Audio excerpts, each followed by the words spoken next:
Hello, hello, and welcome on in, everybody. Welcome into another live. How's everybody doing today? Today, whatever. On this fine Monday. It is June 3rd. Welcome in, everybody. Take a seat. Say hi to the person above you. Sorry, person below you. Make a friend. But it's good to see you guys. We're going to be covering Sebastian Rogers' case tonight. It's 100 days since he's been missing. Today is 100 days, so let me say hi to everybody in the chat. Texas Dog Mom, Cheryl's here. Got Mary Beth. I saw everyone was in here. Mike, he done put $20 out there. Or 25. Look at that. Thank you, Mike. I appreciate that. The channel appreciates you so much. Thank you. Cats don't bark. Hello. Everyone from A to Z. I like that. I might have to use that. Hey, Mr. Rosebud. Oh my gosh, 323 over there. The sun is on its way up. Man. Welcome in, Catherine. Hey, everybody. It's good to see everybody. It's going to kind of get down to the bottom here. But hey, Aries. Hey, DM. Welcome in. Hey, Fred. You know, we haven't seen in a while.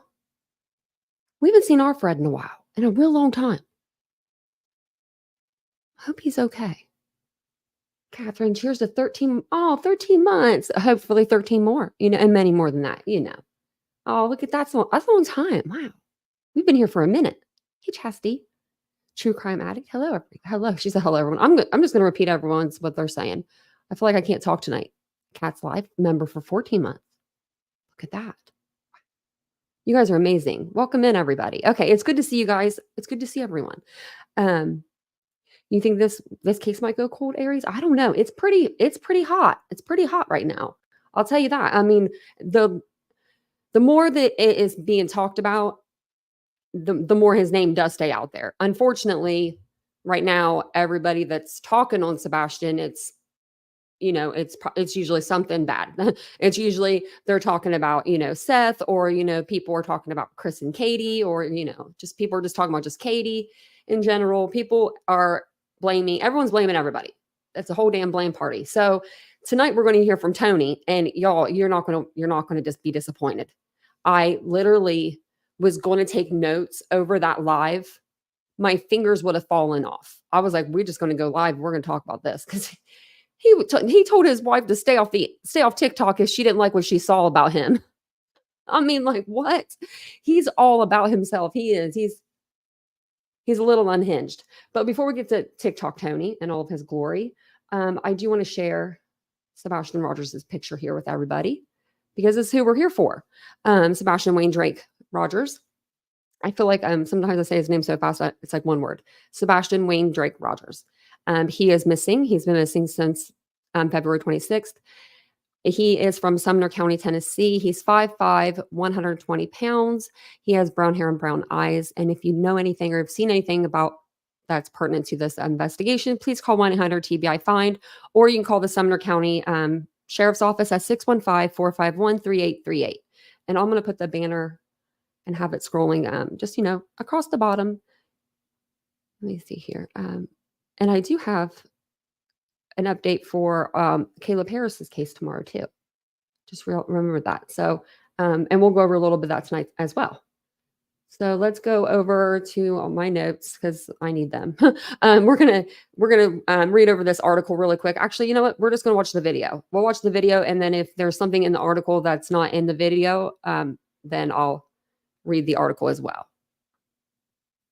So I'm going to play this. If you guys don't mind just taking a second, hit the like button, hit the subscribe. If you guys are, you like the content or you're into the content, give me a couple more minutes. I can't talk tonight.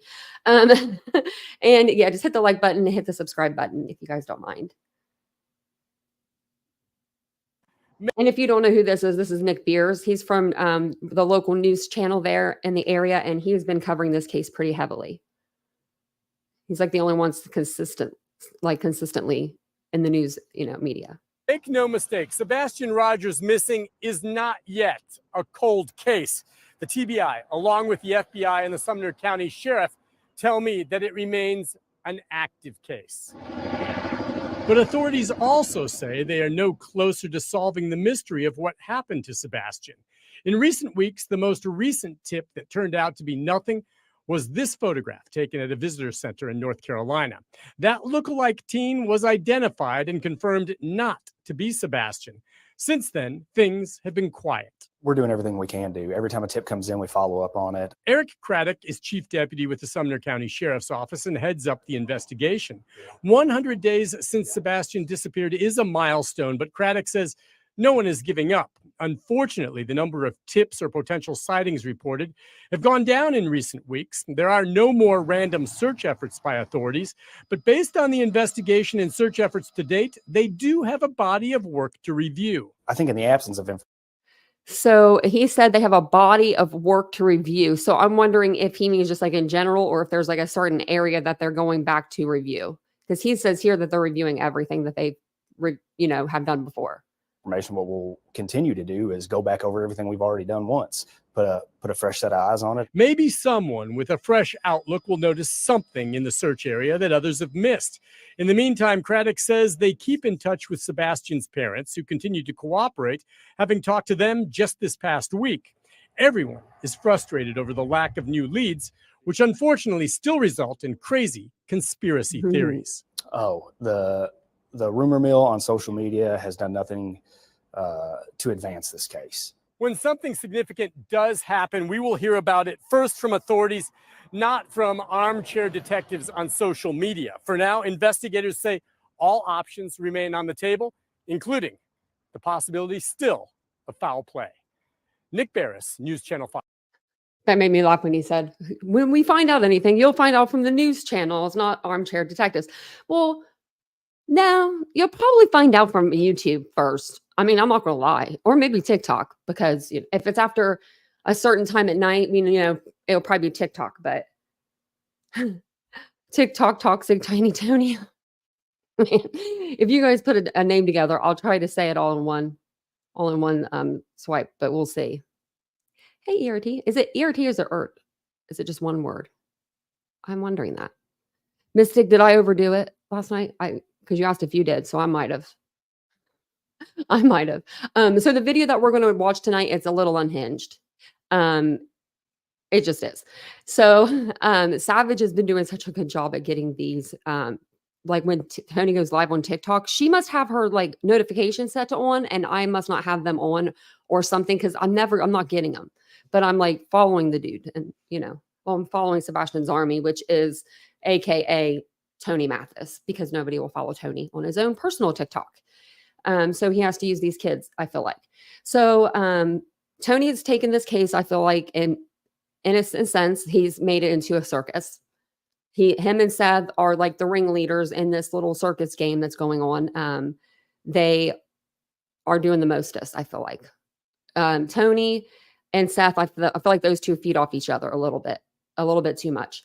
But Tony is supposed to be the spokesperson for this team. He's supposed to be working with the families, being the voice of reason, gathering the interviews, speaking for that person so that they don't come out of term, but he's not doing that. He's not doing any of those things.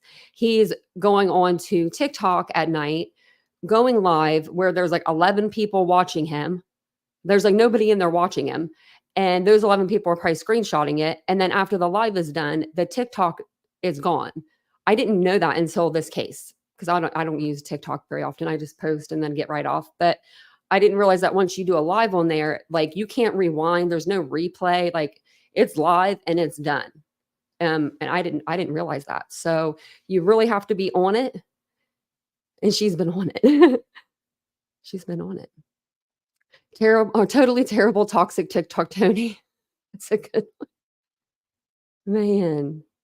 But last night, if you missed the live, we went over all of the key facts and Sebastian's case. There's not a whole lot to go off of. You know what I mean? Like other than if you were to dig into the interviews, we didn't go into that deep. We just went over the timeline as we knew it. We know it now. But so tonight we're going to go over the interview that they did. It wasn't an interview, it was a conversation they had on TikTok. And it was wowza. But some of the stuff they were saying, it was just like, are these people like, are they on a live right now? Like you just, I don't know. You just can't believe it. So I was looking up everything. So if you have any questions over anything they say, let me know and I'll go through what I think is a little suspect. But so before we go over to the TikTok, I want to show you this part of Pascal's live when Tony first came onto the platform with Seth as his spokesperson, what they said, how he acted. I just wanted you guys to get a feel for old Tony, you know, because the old Tony day one, Tony refreshed. So, and then this Pascal's face says it all. Pascal, that brother knew. Look at him. He said he got a spokesperson. Look at his face. And Seth is like grinning, looks like a little bit like, yeah, I got a spokesperson. Twisted tongue, tenacious tyrant, Tony, twiddly tum tum. Mystic, I can't believe I actually could say that one. And it's a never ending soap opera. I feel like we're on Days of Our Lives. So I'm going to play this. I'm just going to play the first couple of minutes of it, and then we'll go over. I just want to, to give you guys to get a feel for old Tony. Remember what he said. He said they were going to be professional. They weren't going to go after the Proudfoots, this, that, and the other. Now, and I love that there is going to be this new alliance. You got Tony coming through, and he's going to speak on behalf of the case, because I know that you have a lot going on for yourself right now, Seth. I mean, as far as just being on there, boots on the ground, trying to find Sebastian right now, there's a lot going on. You know, you're traveling quite a bit. There's a lot of chaos, and there's got to be someone who can actually be connected to the media while you go out and do what you need to do. So, Tony, welcome to the search. Welcome to the story. How's it been so far with this whole thing right now? It's been good. I mean, Seth and I have gotten close. I've had some good conversations with him. I've also had some good conversations with Chris and Katie. My goal was to initially try to bring everybody together. And at this time, he had just talked to Chris and Katie. Everything was cool. And limit some of the drama that had been out there in the social media streets, as you say. Right. And simply want to help get everybody redirected and find Sebastian. So he redirected us all right. Redirected us all over to TikTok. Again, I've had a lot of good conversations with Seth. I've had good conversations with Chris and Katie, and we're not completely done. I'd love to represent them all three and get everybody working together. Can I ask you that though? Let's get that out of the way. Get the elephant in the room out the way. Has there been any conversations with the Proudfoots, and why aren't you representing all three right now? So I've laid that offer out there for Chris and Katie. Again, I had about a 2-hour phone conversation with them last week. I felt like we were in a good place. I made it known kind of how I operate, which is I do control all the media. We know when Chris Proudfoot heard that, he was like, yeah, okay, guy. We'll let you have your 2-hour conversation, but we don't want to hang with you. That's all it comes down to. I really would like, as I've told Seth and I told Chris the same thing, told Katie the same thing. I really would like them to be out from in front of the camera. I think there's been a lot of drama, a lot of deterrence from finding Sebastian. And really, I'd like to take control of that for them and get everybody united to finding Sebastian. So, one of the prerequisites when we do an interview is, as I told you earlier today, is, if I was representing Chris and Katie and I was doing an interview with them, there would be no talking about Seth. And when we do an interview with Seth, we're not going to discuss Chris and Katie. We're not going to throw darts at each other. I'm going to lead by example, and we are going to focus on finding Sebastian, just like we're focused on finding Caleb on the other case I'm working on. So give me a break, sir. Really? There would be no talking about Seth. And when we do an interview with Seth, we're not going to discuss Chris and Katie. How long did that last? This interview? I think it was this interview. It lasted until this interview was done and over with. After this interview, they started talking about Chris and Katie. You know what I mean? Like, and to me, since the beginning, it almost seemed like Tony probably reached out as a little olive branch and was like, tickle, tickle. And they didn't take it. They were like, we don't want to mess with Seth. We don't want to mess with you. We've been messing with Seth for years. And then Tony, I think, took it personal because he looks like he would. And then that's when he decided he's going to go against them pretty hard. Because, he kind of has. He does. I know Charlie, he does exactly the opposite. He really does. He spits tobacco. Oh, no, he doesn't. See something, say something. No, he doesn't. Oh, my. Okay, now I haven't seen that yet, but I'm like, I can't do that. I can't be doing no one spitting on. My brother used to chew tobacco when we were a kid. Well, when I was a kid, he's 9 years older than me. I can't handle it. Don't be spitting or chewing tobacco. And he's a Cowboys fan too, so I'm already touchy with that. I'm an Eagles fan over here. So I just wanted to play a little bit of that with you. So he pretty much said from the beginning that he was there to, you know, be the spokesperson, do interviews, get the parents kind of, you know, in line with each other, get everybody focused on Sebastian and finding Sebastian. Okay. So before we get to the TikTok, I just wanted to let you guys know, this is like a segue kind of, but it's going to have to do with everything. So it'll make sense when it all comes together. But before we get to that TikTok, I wanted to show you guys this article. So Caleb Harris is another case that we are covering on the channel. It's another missing person.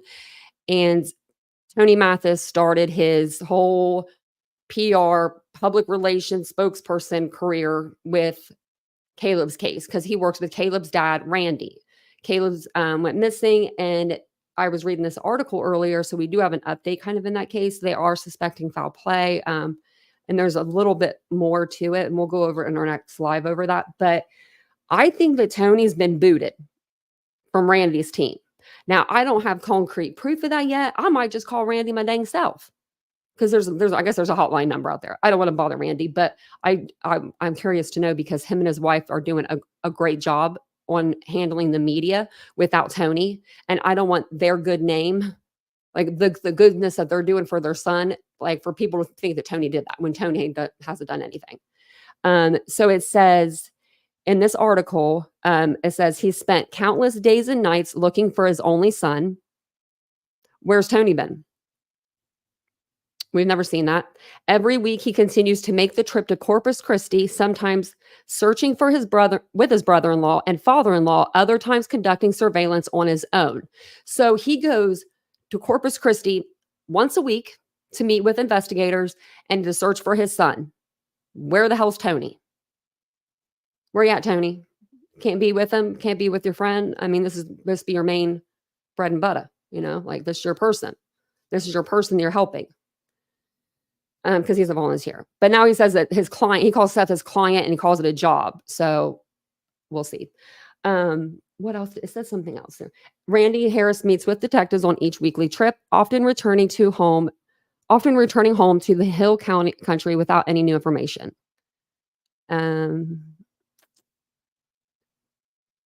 It says, according to Green, there is information detectives have not made public out of concern its release could hinder the investigation. And they're saying that they do think that it could be foul play. And I'm thinking that the Harris family's coming around to it almost maybe where we can all come to the same conclusion about what maybe happened to him. And we'll go over that in our next live. So I'm pretty sure Randy done booted old Tony to the curb because we haven't seen them together in an interview in forever. I mean, I don't even know the last time. So I just wanted to touch on that with you guys because I do think that he's not with him anymore. So now he has even more time to devote to Sebastian. I did look up the GoFundMes and Caleb Harris's, let me put his actual GoFundMe from his family in the chat. That's for his. Caleb's has gotten up to like 69,000. The one that Tony put out for him is stopped 17 days ago. Like people stopped donating and it's at 24,000. But people are still donating actively to the other one that the Harris family has in like that they set up with their organizer. So we'll see how that goes. So yeah, Randy is Caleb's dad. So sorry. Yeah. So I don't know. I think that Randy and his wife are really, they seem like really sweet people. They seem like really sweet people.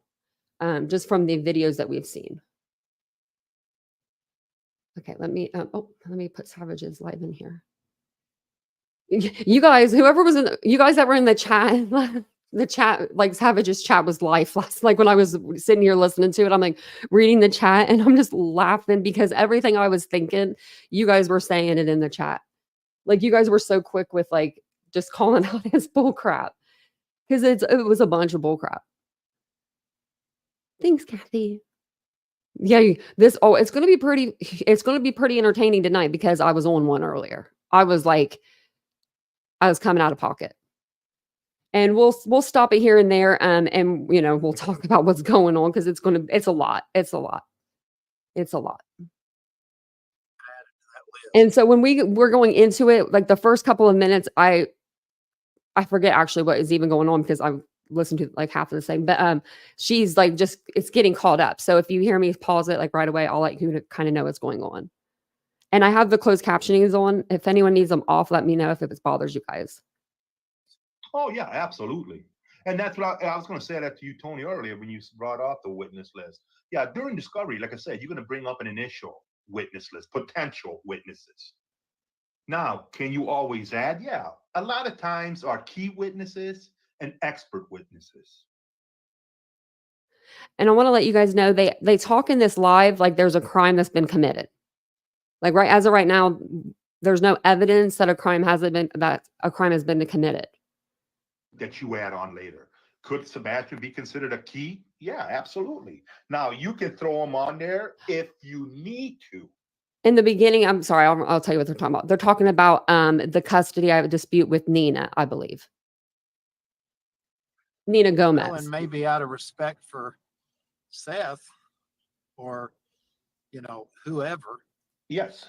Nina would have left Sebastian off that list because she didn't want to drag another child through that. But if it got to the point that she was going to, if she got to the point where she's going to lose custody of Faith, then all of a sudden she's ready to throw up the Hail Marys.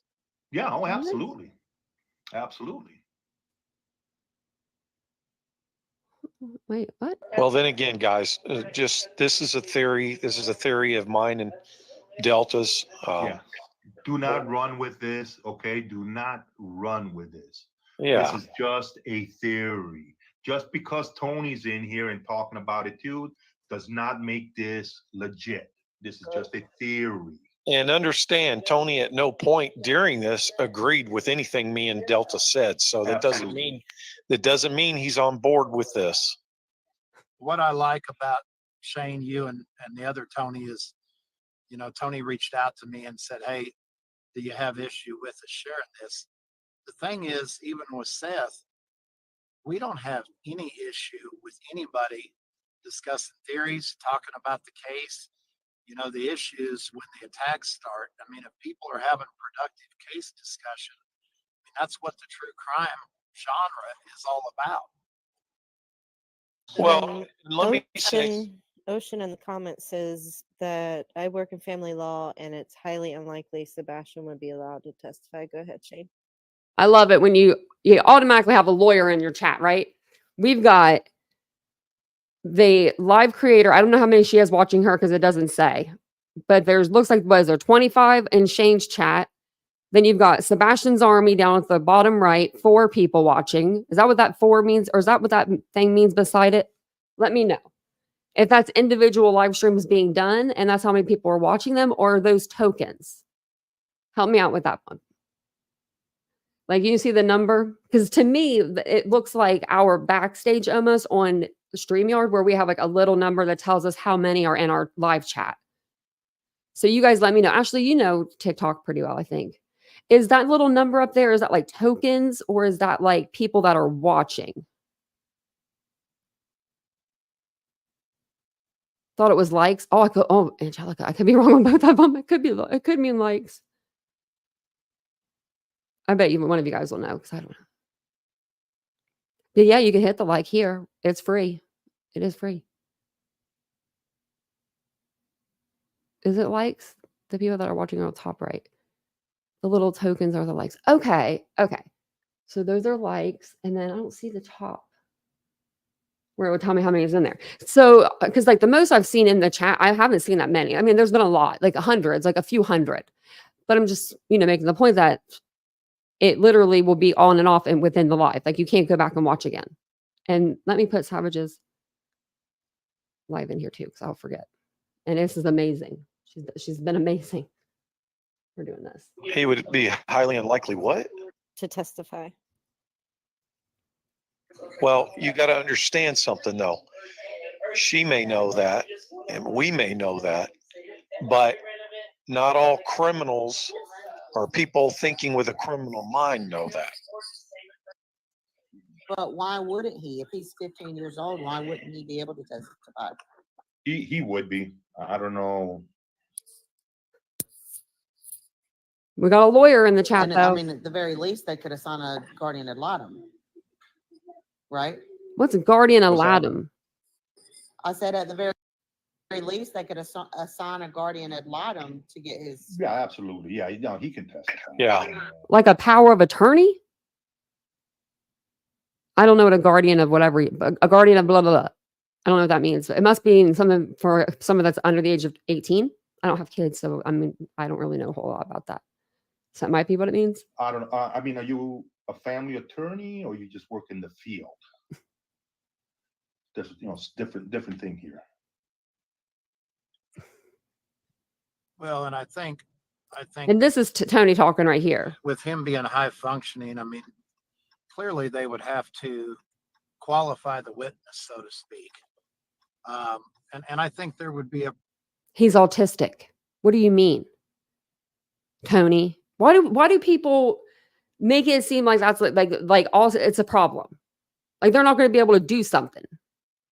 They're not going to be able to do this because they're autistic. You know what I mean? Like we've seen Sebastian in little videos and we've seen him in photos. To me, what I've seen is he appears to be like, every other little boy.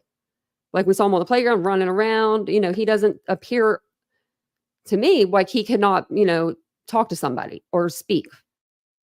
process to him being able to testify. But, if we believe, and we've been told time and time again, that he was very normal even at school, I think if push came to shove, I think he could be put on the stand. Well, yeah, TNAS, I understand. Like this has absolutely anything to do with help finding Sebastian, While he's sitting there with Sebastian's flyer on his picture, that's not even showing Sebastian's photo. It looks like a bunch of words on a piece of paper. I have no clue. If I didn't know that was Sebastian's flyer, which I'm guessing that's what that is, I wouldn't know what it is. I'm guessing that's what I it is. understand you saying he probably wouldn't be a credible witness, but you'd be surprised. Okay, listen. People think of the word autism, and for some reason they think stupid. Yeah. Some autistic children are very intelligent Very brilliant. and they articulate their words very well. She knows she has an autistic son. So I'm just putting that out there. So she knows how all of that works. Okay. Okay. So someone on panel knows somebody in the chat that much enough to be like, she's cool. No, don't worry about her over there. How do you guys know each other like this? Jen. Oh, okay, I get it. But I guess the point is Oh, and if anyone knows who these people are on panel, let me know. that, we've got a lot of intelligent folks on here. The point is, if you're in CP's shoes, do you really want to even take the chance? Absolutely. Yeah. But, I go back, you got to understand, and I know Delta knows this, that I've seen things in my career that, any intelligent individual would definitely think more logical and wouldn't go the route that some more unintelligent people choose to take. And sometimes things that just that make perfect sense do not in the minds of criminals. You're right. You're absolutely right. You got to understand, people. He literally just has people up there like going, you're absolutely right. People's demeanors change every day. Okay, especially when you in a case like People's this. demeanors do change every day. Some days I'm in a good mood, some days I'm not. Some days I'm tired, some days I'm, wired. If you're innocent, you're sleeping, I'm gonna say sleeping like a baby, but you got nothing to worry about as far as the law. You can look yourself in the mirror. What's that? You can look yourself in the mirror if you're innocent. Yeah, absolutely. If you're guilty, guess Are they talking about child custody case? Or are we talking about something else, guys? Because what you're saying guilty and guilty, like it's something else. Guess what? What are you talking His about, whole guys? demeanor is going to change every day. Well, and let's look at Seth, right? We've got video. Like, why are you talking about a custody case that you have nothing to do with? Like, you're literally working for the opposite side in a way. Do you know what I mean? Like, I don't know why you'd even come out of pocket and say something about someone else's kids, because like you shouldn't be doing that. Shouldn't be doing that. Like, that would make me, if I was a parent, I'd be coming out of pocket. I would be like, no.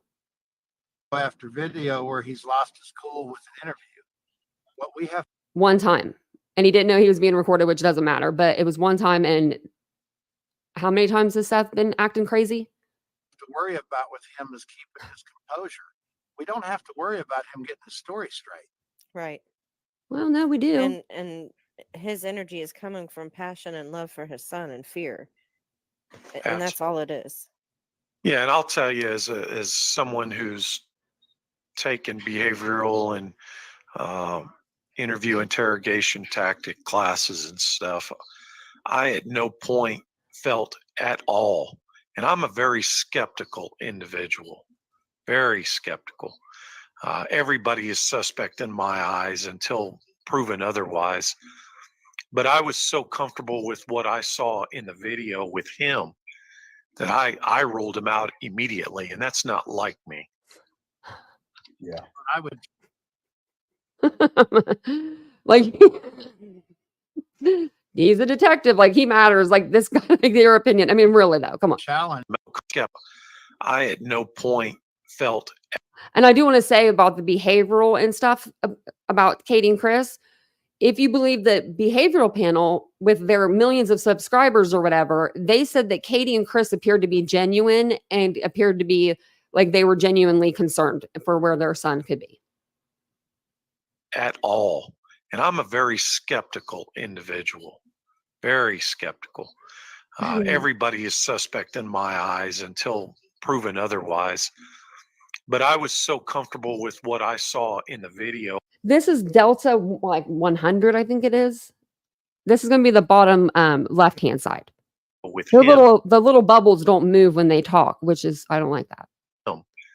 that I ruled him out immediately, and that's not like me. Yeah. I would challenge all And this of is us Tony.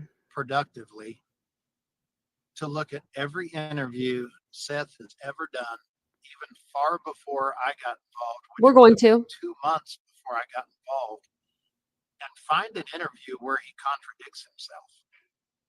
We're going to go through those interviews because I haven't been through them all yet. Yeah, exactly. Yeah, absolutely. I was already finding contradictions right in Pascal's. I just showed you. You're And not yeah, going to look, find one. and somebody to look, yeah. And when I say he can testify, I'm not saying First thing he came out and said is, we're not going to be going after the Proudfoots. he can be on the stand. It could be in chambers. But all I'm saying is he can testify, whether it's on the stand, whether it's in chambers, wherever. Tony, I have to say this. I was actually pretty impressed with him because I'm going to tell you, if I was in his shoes, I think I would probably be in prison because that other man would be answering to me, and it wouldn't be through law enforcement. Yeah, I have to be very careful what I say, but No, you you don't. you and Delta have been.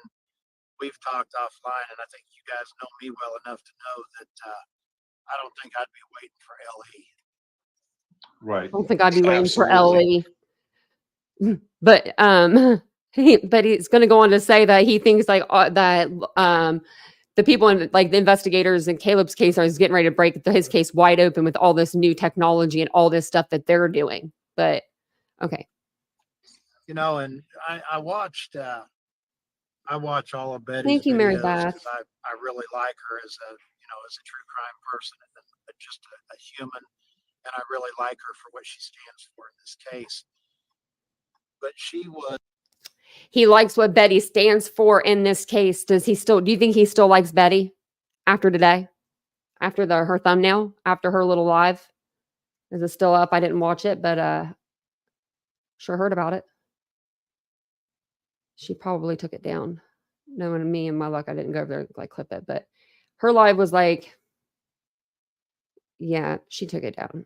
It was like pretty much it like saying the body that was found in the river yesterday that was rescued, like fished out or whatever you want to call it. I don't know how to say it, like brought out, was Sebastian. She was like, body found Sebastian Rogers or something like along those lines to insinuate that he was the person that they found in the Cumberland River.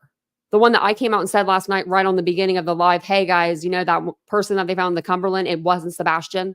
I shut it down real quick. Well, apparently she was strumming it up, throwing it onto a thumbnail for today and was going to go with that. But he respects Betty as a creator. I just want to make sure I'm getting that right.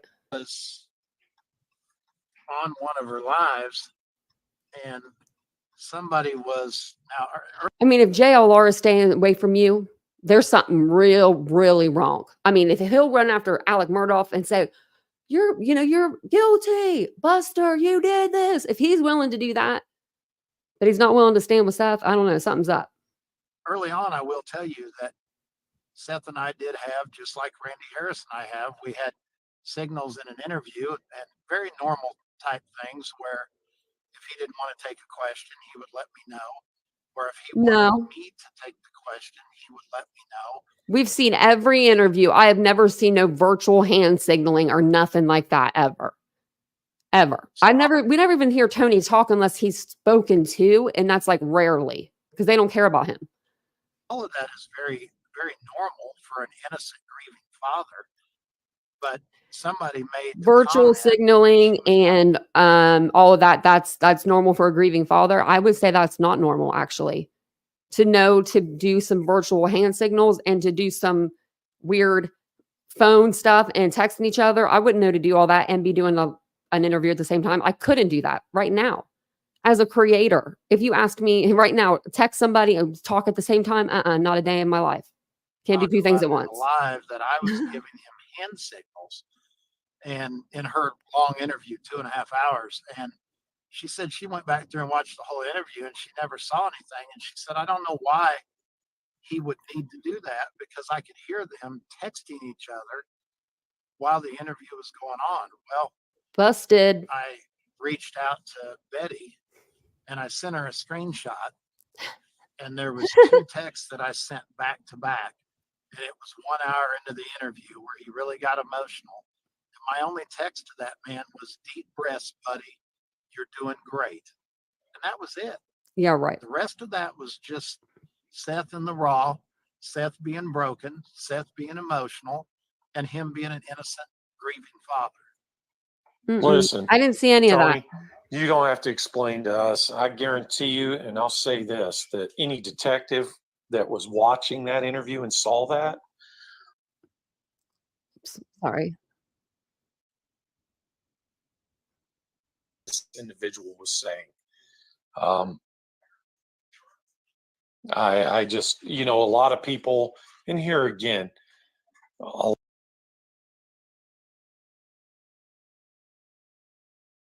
whatever detective that was watching that interview and saw that already knew that it was, it wasn't what you're being or whatever this individual was saying.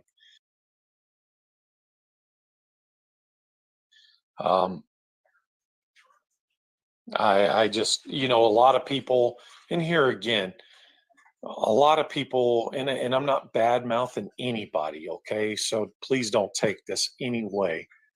But there's a lot of people out there who think they understand body language. Yeah, you might understand some of the basics, but there's a lot of unspoken and unnatural movement that people make that most people who don't deal in that or have even been trained in that would ever pick up on. But Tony, I think you're doing a great job being the middleman and being clear about, what you do and don't want to speak on. And I respect that. I appreciate that, buddy. I mean, and I think the other thing that's important for people to understand is there is a difference. I mean, it'd be no different if I was a spokesperson for you or Delta. I can coach you, but it's very unlikely that I'm going to be able to control a grown man that is missing his son. But he can coach. You're coachable. You're coachable. So you can. You're saying the opposites right now. You can't control him, but you can coach him. So, you know, I can give I don't think you can tips, I control him or coach you coach through him. the interview, but I think, you know, one of the things we know and love about Seth is, you know, I may tell him before the interview, hey, no F-bombs tonight. And then the interview gets rolling and it's like Hiroshima. It's bomb, Yeah. bomb, bomb. Yeah. And you know what? And I'm not going to cut him off midstream. I'm going to let him show the world that he is angry, he's frustrated, and he's broken. Yeah, we're talking about raw emotions here. I'll be honest with you. You know, I'd have probably been dropping the F-bomb every 5 minutes on that interview if it were my child. Why? Yeah, I think he's being judged. Don't think you would, because if you say a bunch of F-bombs like that on YouTube, your channel can get taken down. Your video can get taken down. So what would be the point of doing a whole live and getting 2,000 people in the chat or whatever for you to come up on there and say F-bomb every other word, and then you get the live taken down because people report it? Just like TikTok. It means nothing. Let's get me. By the way, let's get over to TikTok. Let me put my TikTok in there. We gotta get me up to 1,000 so I can go live over there and we can call out old Tony. Well, And then someone needs to here's teach the me how thing, to and I get can up. tell Sorry, someone needs to teach me how to get up on panel on a live on TikTok because I'll do it. you from somebody who hasn't been there from day I one just don't know how to do when it. this happened. There's nothing that man has done that I've seen that even warrants me into even with an inkling of thinking that he had anything to do with this. No, Right. you're right. Nothing. Absolutely not. And I'll say this too. I think that everybody looks at Bullhorn Betty as to how she got her nickname. I don't think she gets near enough credit for being a highly skilled interviewer. Oh, absolutely. Oh, absolutely. I That was have the to s- best interview. I have to say this. I was watching some of her interviews, and I've been on a few of her lives. I believe I have. Yeah, I think I have. She conducts herself very well. She's very professional, and she's very to the point, straight to the point. And I agree with you, Tony, totally with her.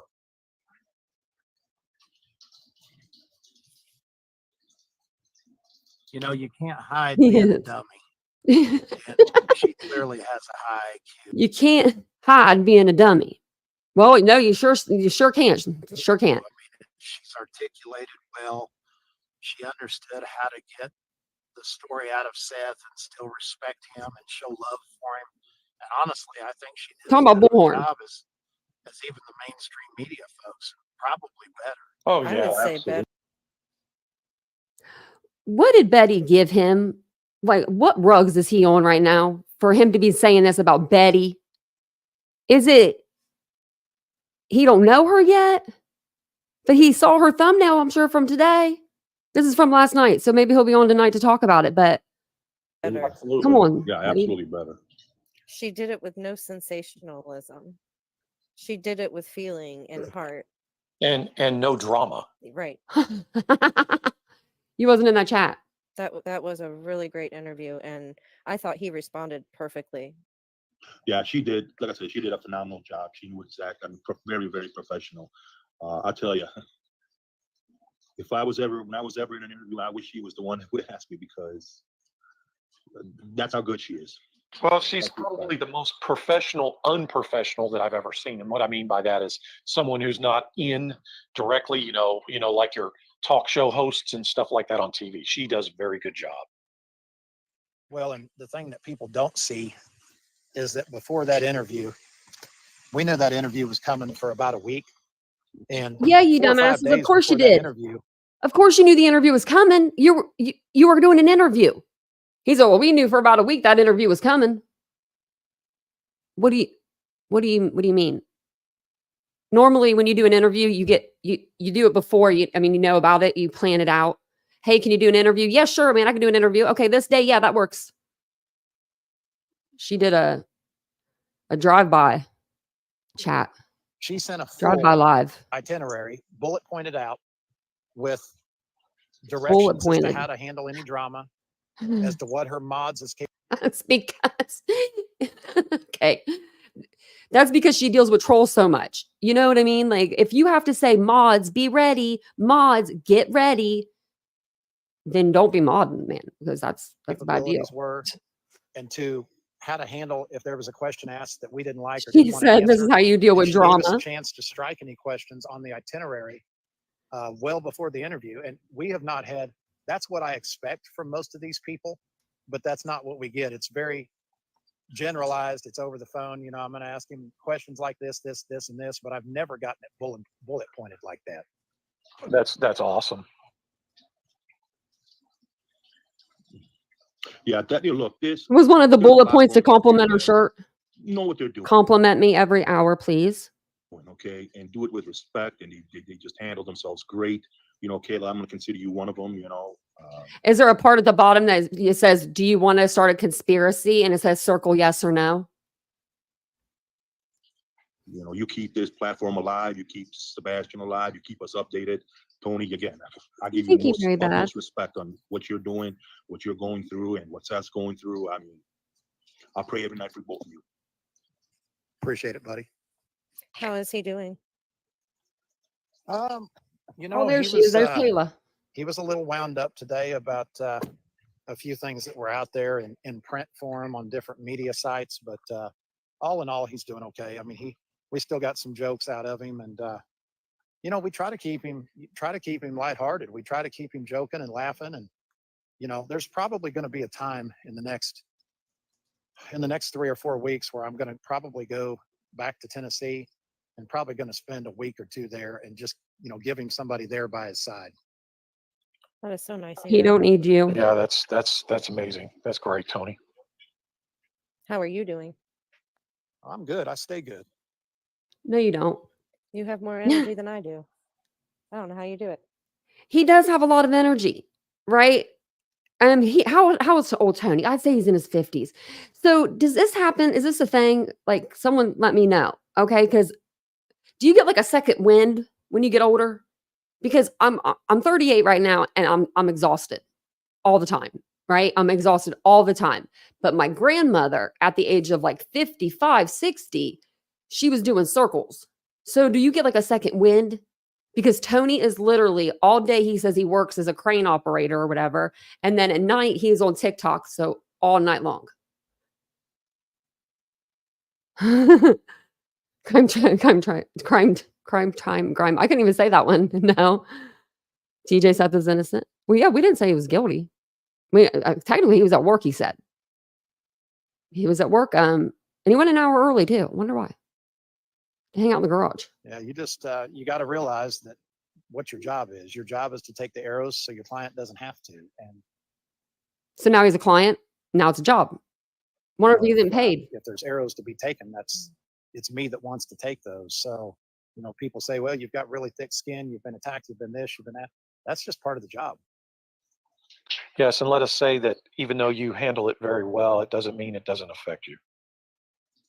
You know, I think it affects my wife more than it does me because she is on TikTok and she sees things or whatever. But you know, I told her, I said, hey, if it gets to the point where it bothers you, just check out. You know, stay off those platforms and let me do what I do. And you know, no, he didn't. My mouth literally fell onto the ground when I heard that earlier.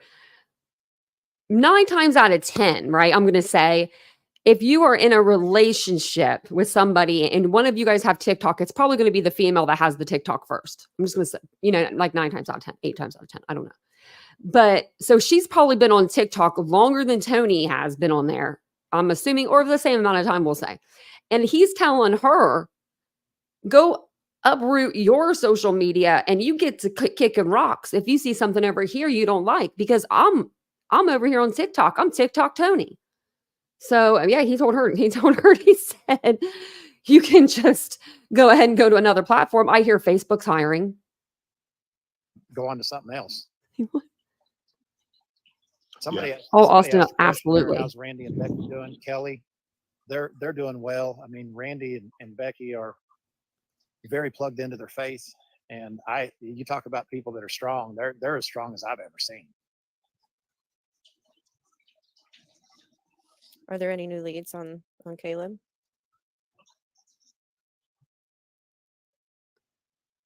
I don't think there's going to be any new leads that are going to be shared with the public. I think it's just a very, very strong digital investigation. And I think, And I did look that up. And I kind of agree with Tony, but I believe that the investigators have more than what they're going to ever tell Tony. And I think that's what it is. there is mountains. They're and letting mountains. Randy know. If you guys can, They're going to let Randy know, the parent. They're not even going to go to Tony. If they have information, they're going to go straight to Randy. Randy's coming to see them once a week. He has the relationship built with police. Tony doesn't. think back to Brian Koberger, where they talked about these Here he hundreds goes. of terabytes. Mm-hmm.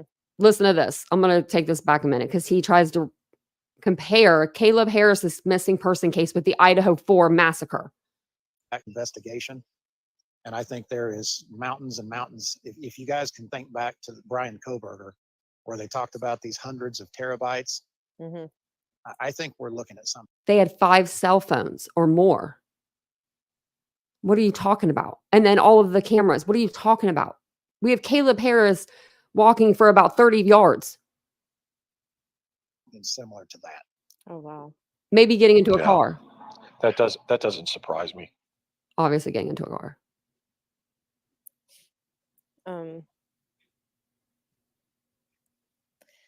Everybody keeps talking about this body they found in the Cumberland River today. Oh, here, they're talking about this. They're talking about right here, the body. Yeah, it was a drowning victim. Yeah. That's what I've been trying to tell everybody. Yeah, because it was a search and rescue that ended up being And then a recovery. a recovery, correct. Yeah, absolutely. Guys, I've got a call. I've got to make a phone Okay, call so right quick. he's- I'll be back. Okay, so he jumps down for a second Nobody else. and then he'll come back up. Wait.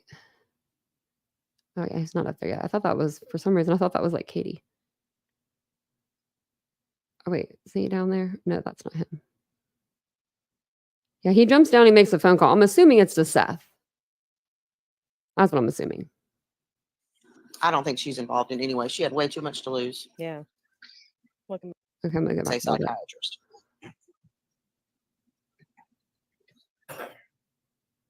Thank you guys all for being here tonight. I appreciate it. If you guys don't mind hitting the like button, it really Well, does help. Nina, the Chris Proudfoot's ex-wife, is of Indian descent too. Yes. She is? I don't think she's involved in any way. She had way too much to lose. Yeah. It doesn't matter, but Welcome back, Tony. Well, you got to understand though. I agree. why would you even bring Nina up like that? Like she would possibly do something like that. Why would you even bring that in? Like drop that little nugget and then just, oh, hey, Tony, welcome back. I mean, I guess I can agree Like, with no, that. Nina but, didn't do nothing. You know, from this perspective on this side, that everybody's suspect. Yeah. And another way to look at that too, I mean, how many of us are not from some type of Indian background? I mean, I am, you know, I have a lot of Indian in me. So, I mean, there's too many people out there that have it, at least some in them. Yes, Throw that out there. There's a difference between people who have Indian in them, and then there's a difference between people who still have connections of Indian in them. Why are we even talking about it? I'm just going off of some of these comments. Did that baby say daddy? So cute.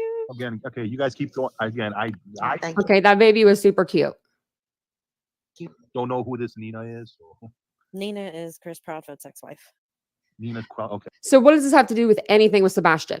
Is what I kept asking myself when I was watching this earlier. Okay, I don't know. Well, nobody's Nina is the stepdad's ex-wife who is the mother of Faith. Yeah, again, we never mentioned her up here, so. If we didn't know what we were watching, you would think that this would be some crap that the true, like, or the 90-day community would be talking about. You know, like the hookup like channels, like those little things, like those like reality channels that they like There's creators on the platform that review those kind of channels. That's what this sounds like right now. This does not sound like this is a missing persons case for a 15-year-old boy named Sebastian Wayne Drake Rogers that at this point had been missing for 99 days. Actually, when this was playing, it was probably 100. But all you've got is TikTok Tony on here with half of a freaking picture of a flyer that you can't even see. And he comes under Sebastian's army because he cannot get people to follow his TikTok. His regular old TikTok, Tony Mathis, has like 33 followers. You have to have 1,000 to go live. So what he does is he takes these missing people, he makes up a TikTok for them, he goes live on the platform, and then he does it with the next person. He did it with Caleb. Now he's doing it with Sebastian. It makes no sense. He likes the attention. Jen, is KP number 4 or number 5? KP is number 5. Nina was number 4.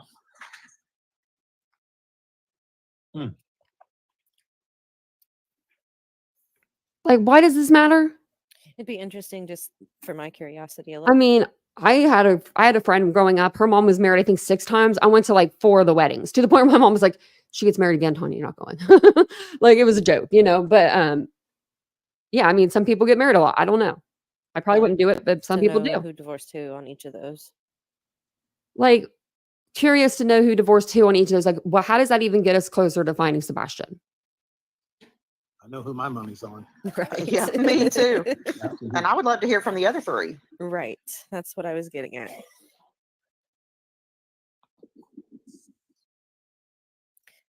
I feel like the mom, because I'm not going to say names, but I feel like the mom really needs to open up more. Yeah, I agree with that. And I've said all along that mom's the weak link in this whole thing. Yeah. I mean, that's what CP refers to her as the mom. I know, you heard that? Wasn't that Yeah. insane? Not my wife, not Sebastian's mom, but the mom. The mom and her son. The mom's son. Exactly. But yeah, he thinks of him as a son. Okay, yeah. In which universe? The one where his sky is purple. The one, Yeah. the one in Alaska. Yeah, yeah.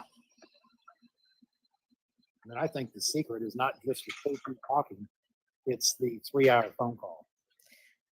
Absolutely. Yeah, that You know was weird what? to me too, because she said, I believe it.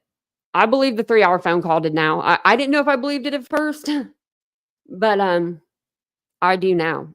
You best believe Vincent's a talker all of a sudden. He's a phone talker. I knew that he was like an hour away, and I knew today that he was going to call me and I was going to have to talk to him for like an hour. And I'm like, what are we going to talk about? What am I going to talk to him about for an hour? Because that's how long it was going to take me to get home. And we did. We talked for an hour. And half the time we were just sitting there. Not even like I just had the phone in my pocket. I was walking around cleaning and stuff. And he was just driving with me on the phone. I was laying on the couch and fell asleep and woke up at midnight to go to bed. Or I've also heard that she was reading a book. I've also heard her say that she was studying. Like, which is it? And why are you on the phone in any of those situations? I think that phone call was just an open phone call with no speaking involved. That's my theory. Well, and Shane can tell you guys this. They can try to say that 3-hour phone calls were normal, regardless of what was going on in their marriage. I don't believe that to be true. You're not going to be able to get around when they start combing through those phone records. Correct. Right. That's why I think that the phone call was just an open phone call. I think that they did call each other and left that line open for that amount of time, but no one was actually on the phone because he was there. I feel like his phone was in Memphis and he was there. Well, again, the speculation I'm coming with is again, it's that 911 call. Okay, why would he not call 9? Okay, I could say, let's give mom a little credit and say, okay, she was panicked. She called baby. her boyfriend, husband, whatever the hell he Baby's is. talking. She called him. Well, his first response will be, I got you. Let me call. And he was there. Well, again, the speculation I'm coming with is again, it's that 911 call. Okay, why would he not call 9? Okay, I could say, let's give mom a little credit and say, okay, she was panicked. She called her boyfriend, husband, whatever the hell he is. She called him. Well, Well, his first response will be, I got you. Let me call 911. He would call a personal sheriff himself. That just doesn't add up. Unless you don't want it Taylor, right? What's recorded. going on your Unless you screen, don't want man? it pinged at that location. That's what I said. But also get this, understand this. What the heck's she doing? Going in front of her like green screen or something? It's making me dizzy. You wouldn't want the weaker of the two links to be making the conversation of a report when the other one can make the report and stick by it better. Absolutely. Absolutely. Yeah, it's all about controlling the narrative. Absolutely. It's easier to stick to the narrative when you're the one that's making the narrative. Yep. Which also explains why he does all the talking. Well, and that brings me to a question there. Maybe you can answer, Tone. I haven't heard anything about it. Have any phones been pinged? I would say they would have to be half delusional to not think that the phones have been pinged. I would also speculate, again, pure speculation, but I've been heavily involved in Caleb's case. No, you haven't. No, you haven't. No, you haven't, Tony. No, you haven't. No, you have not. No, you haven't, Tony. We watched all the interviews from Randy for Caleb Harris. Randy and his wife, they went out and they did most of the interviews. They had Banfield the second night. They were like, the search was out for Caleb. I don't know if it was Banfield. It might have been Brandon, but they were on national news. They didn't need Tony. I don't even know why Randy even brought Tony into this, because they were going through the hardest time in their life, but you wouldn't have been able to tell by looking at them. They were very on point with what was being asked of them. They were very crazy calm almost. Do you know what I mean? Like they have their faith. They have their faith right now. But but Tony's acting like he was doing the most in that case and he didn't do anything. He sat in like 2 interviews. One of them, the guy was like, "What, do you have anything to say, Tony?" And he's like, "Yeah, well, I'm Tony." And that was like it. Most of these cases where there's a lot of digital evidence, there's geofences that are issued very, very early. Okay. Actually, let me keep going. But there's none that you guys can say yes, 100%. That wouldn't be. I'm going to go back a little bit. Now, listen to what they say about the geofencing, because none of them know what's going on. They just act like, "Oh, yeah, of course I know what that means." Well, do you want to tell us what it means then, man? Like the original person doesn't even say what it means because they don't know what it means. It was like one of those things. You'll hear it. Evidence, there's geofences that are issued. Yeah, just listen to you. It's kind of hard to explain. Okay. But there's none that you guys can say yes, 100%. That wouldn't be shared with us, I don't believe. Okay. Yeah, that definitely wouldn't be shared with you. Okay, that's what I was kind of wondering. And for all of the folks or the audience that is not from an LE background, a criminal defense background, or hasn't been involved in one of these cases, if you could comment, does anybody not understand how a geofence works? Because we can certainly discuss that. Look at Tony actually want to discuss something other than Chris Proudfoot and Katie Proudfoot. You understand clearly how that works, right, Shane? But listen to him here. You know, you understand how that works clearly, right, Shane? Like putting Shane on the spot. Absolutely. So there's a lot of people. Absolutely, I know what it means. It's geofencing. Of course, I know what it means. People that say they don't understand. Do you want to explain that? Well, here's the thing. The geophysics, you're talking about the towers and the pinging, correct? You're talking about if you just said it with your whole chest and your whole body, you said you knew what geofencing was. What do you want to explain it? Well, is that the stuff with the phone and the ping? No, but yeah. But no, but yeah. I'm going to show you what it means. So we all know. Geofencing is pretty much just what it is. I was going to show you a video, but I don't even really need to show you. It is basically like if you were to walk into Walmart and you get an alert that says Walmart wants to check you in. You would be inside of the geofencing for the Walmart store. So it's like my dog's over here, forgot. It's like, imagine an invisible fence around like a city. That could be like a geofencing type of situation. I was even teaching Vincent a little bit about it today. But you know what? Actually, I will play it because it's kind of it's kind of cool to watch. I don't know. I watched this earlier. So let me turn the volume down. I'll put like different music behind it or something, some YouTube music, because you'll just have to read the screen. But it is pretty interesting. And it may come up in one of the cases, I mean, any of the cases that we're covering. And this is only like a minute long. And I have it sped up, I think, a little. Let's put the music down low.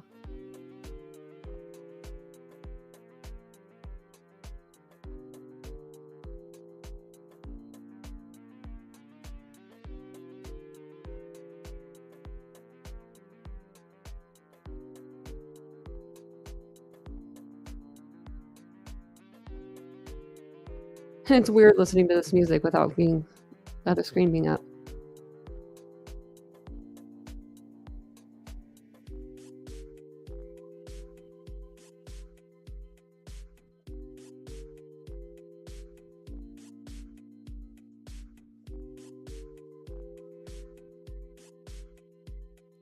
I think you guys kind of get it.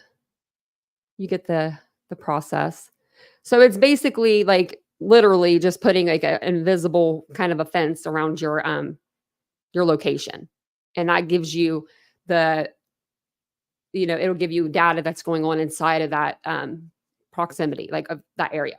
So let's say when you pull into your driveway, you want your lights to come on in your like house to unlock. You would put your house in the geofencing and then, learn how to do that. Put the apps on there to do that. It's pretty simple, but it's kind of not simple at the same time. The more you talk about it, I told Vincent, the more complicated it gets. So I'm gonna stop talking about it. Just wanted you to know what it was while they're talking about it. The geo fence, so to speak. Well, give me what you mean by the geo fence.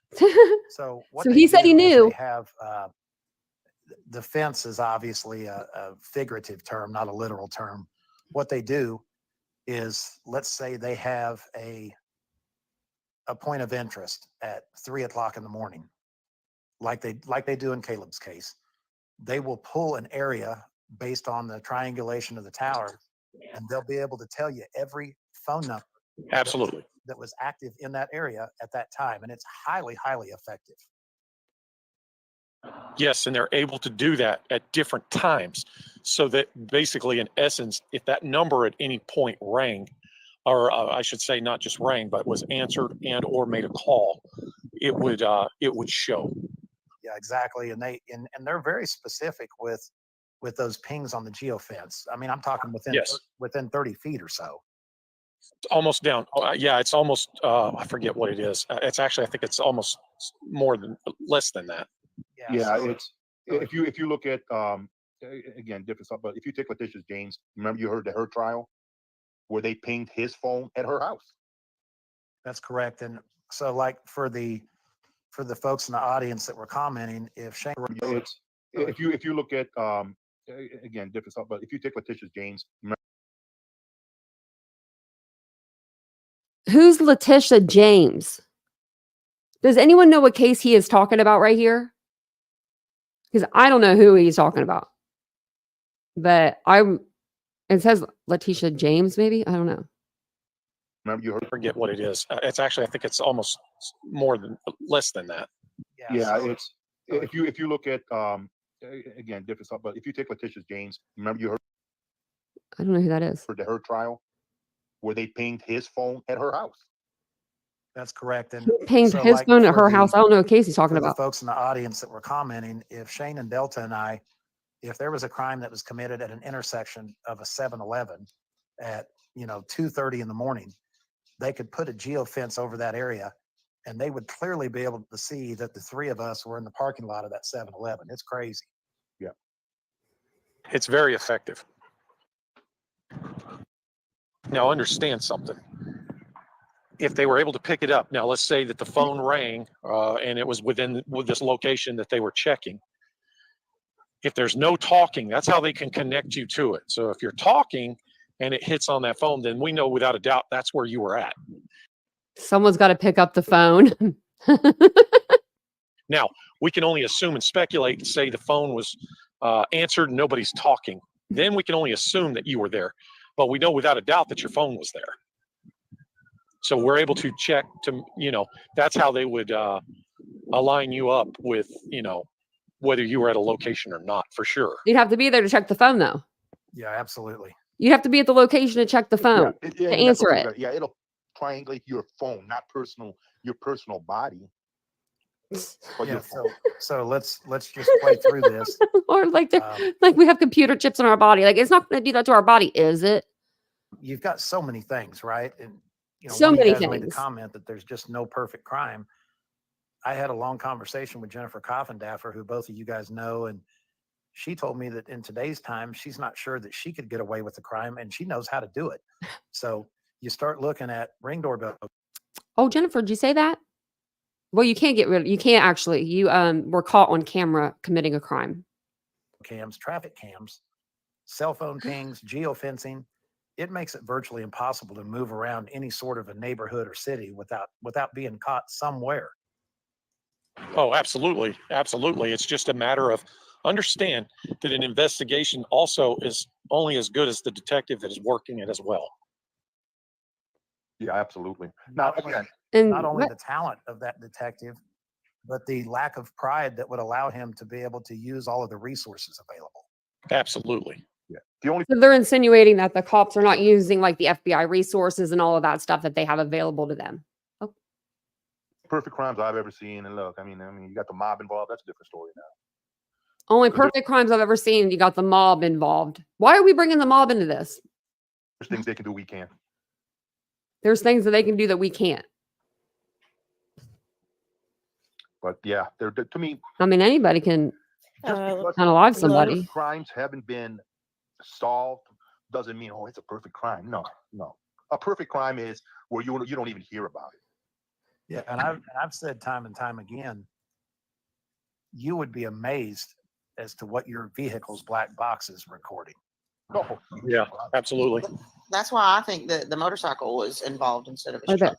Could be. Why? Because there's no black box on a motorcycle, ma'am. Because there is, ma'am. And black boxes don't hold all that information that you just mentioned there, Tony. Tone. I've said this.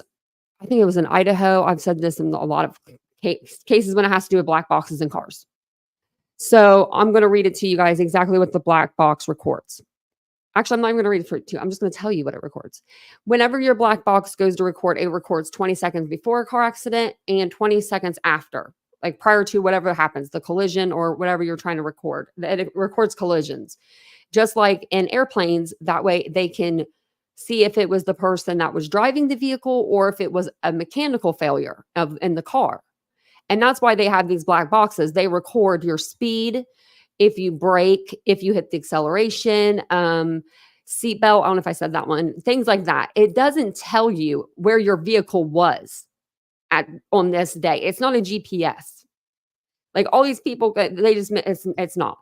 It just records data for if you were like prior to a car accident and then after the car accident, just like to help the mechanics and the people in that at Honda or whoever you got the car from, they will know, that that's what happened with that vehicle. It was either the mechanical failure or it was, the person driving the car. And then she says, well, I think that's why the motorcycle was involved. Like, what? Yes, black boxes are in motorcycles as well. Chad is asking. They started doing it in 94. So in that same thought, how did Sebastian walk out and not be detected anywhere? Lowe feels that's impossible. It goes right back. Well, you're correct, but it goes. Let's see what this says. It says, if your car is from before 2014, okay, there's a checkout list you can look at. If your car is not on, okay, I thought it said something else. Never mind. There's no way to turn it off. Never mind. I thought there was something I wanted to share with you guys. Goes right back. Not all crimes are perfect, but at the same time, that's why my opinion, I don't know about everybody else's, but my opinion was the only way that child got out of that house was through that garage, which leads me to a vehicle. Yeah, absolutely. 100% behind you. Yeah, that's why the dogs, in my opinion, that's why the dogs didn't hit off the front porch. Absolutely. Yep. But if he was on that front porch just the night prior taking the trash out, right? Wouldn't the dogs hit on the porch? Like, is there a certain amount of hours? Like, I mean, like, is it really that tight? You would think that, like, I don't know why the dogs didn't hit. Maybe I don't know, maybe the dogs weren't good for that job. I don't know. But it is weird that there was no hit on the outside. And I'm not saying because something happened on the inside, because they had cadaver dogs. One of the dogs would have hit, whether he came out unalived or he came out alive. So why didn't either dog hit? That's what I don't get. I don't get that about the whole situation, because he's not in the house. He's not in the house. The cops have checked attics, crawl spaces, everything. He's not in the house. But if his scent or his trail ends at the garage door or at the front door, you don't just jump into a vehicle from your front door. Those dogs would have had to have hit somewhere in that driveway, right? Or at the end of the driveway. I wonder if, I'm just wondering if they did hit, if there was a hit until the end of the driveway, and then that was it. I don't know for sure. I have to go back. There was a The comment dogs never here. went to the porch, correct? Correct. That was my point, early on. So that's why the other reason that my conclusion was the garage and the vehicle. Well, and for So the that's not people fact. that, and that could be all of us that That's his conclusion.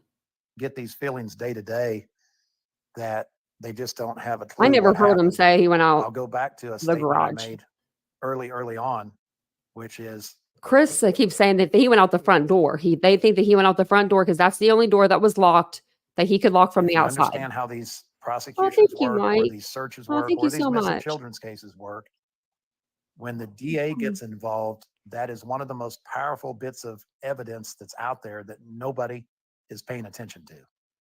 Yeah. Yeah, absolutely. Again, we talked about that.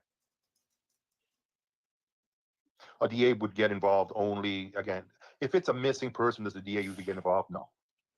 Kathy wants to know if we know for sure the dogs went to the garage. Yes.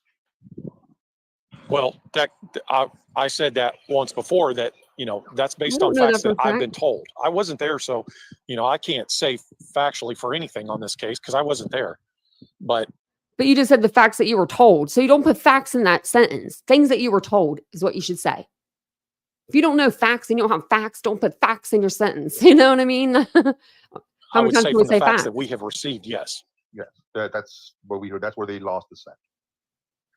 Yeah, and the DA is very important, one, because they don't get involved unless they believe there's a crime that's been committed. But the other role that they play that's very important is they coach the investigative team through how to build their case. Absolutely. Yes, and that's what I was saying. What? When you're in a missing case, the DA only gets involved if the detective bureau hands you a case. The DA doesn't train the officers on how to collect evidence. They may say, hey, I need a little bit more before we take this to trial, buddy. But they're not going to say you collected that wrong. They'll look it over and say, yeah, hey, I got enough to indict. Or they'll say, no, guess what? Yeah, get some more. You got something good here, but I don't think I got enough to indict. Try to get me some more. Now that makes sense. Yeah, I think a lot of people don't give the DA credit in the Idaho 4 case, but one of the real MVPs, that police chief, was just spectacular. I mean, he handled pressure like a boss, but the DA in that case is the real MVP. We all know Bill Thompson is the real MVP. What are you talking about, Tony? Get off the Idaho 4 case. You're going to try to, this was going to happen. Sebastian's going to be found because I have faith in that. And then Tony's going to peace out. And then he's going to pop back up in about 3 seconds after that, because he won't be able to stay off TikTok very long. And or YouTube, and he'll have a channel. And then he'll be moving on. He'll be saying, I'm going to cover the Idaho 4 case. I can hear it now. Oh, yeah. In my absolutely. nightmares, I can hear it. Monica in the chat has an opinion. Her opinion is that Ellie should have treated it as a crime scene from the beginning. They could have missed evidence. No, there's No, no they can't probable do cause. that. There was no probable cause, exactly. Now, do we all agree that there should have been a forensics team in that house early? Absolutely. Mm-hmm. Well, I mean, shouldn't they have looked at any angle though, instead of only treating it as a runaway? Well, here's the thing, and I know what Shane's getting ready to say. I mean, you could find anything in that house with plausible deniability that yeah, I mean, of course she found A, B, and C. He lived here. Absolutely. Absolutely. That's why I would say he made the Tony? garage outside. Tony, I think you're a psychic. Stop. Well, and I mean, you know, we found blood here. Yeah, you found blood because 3 weeks ago he cut his finger. Yeah. Absolutely. We're talking about a child. What child hasn't cut themselves in their home? Yeah, DNA would be all over that house. And then we were talking about that earlier when somebody asked about the search dogs. Bringing search dogs into that house. That'd be useless. They'd be hitting on DNA everywhere. Well, my kid lives here.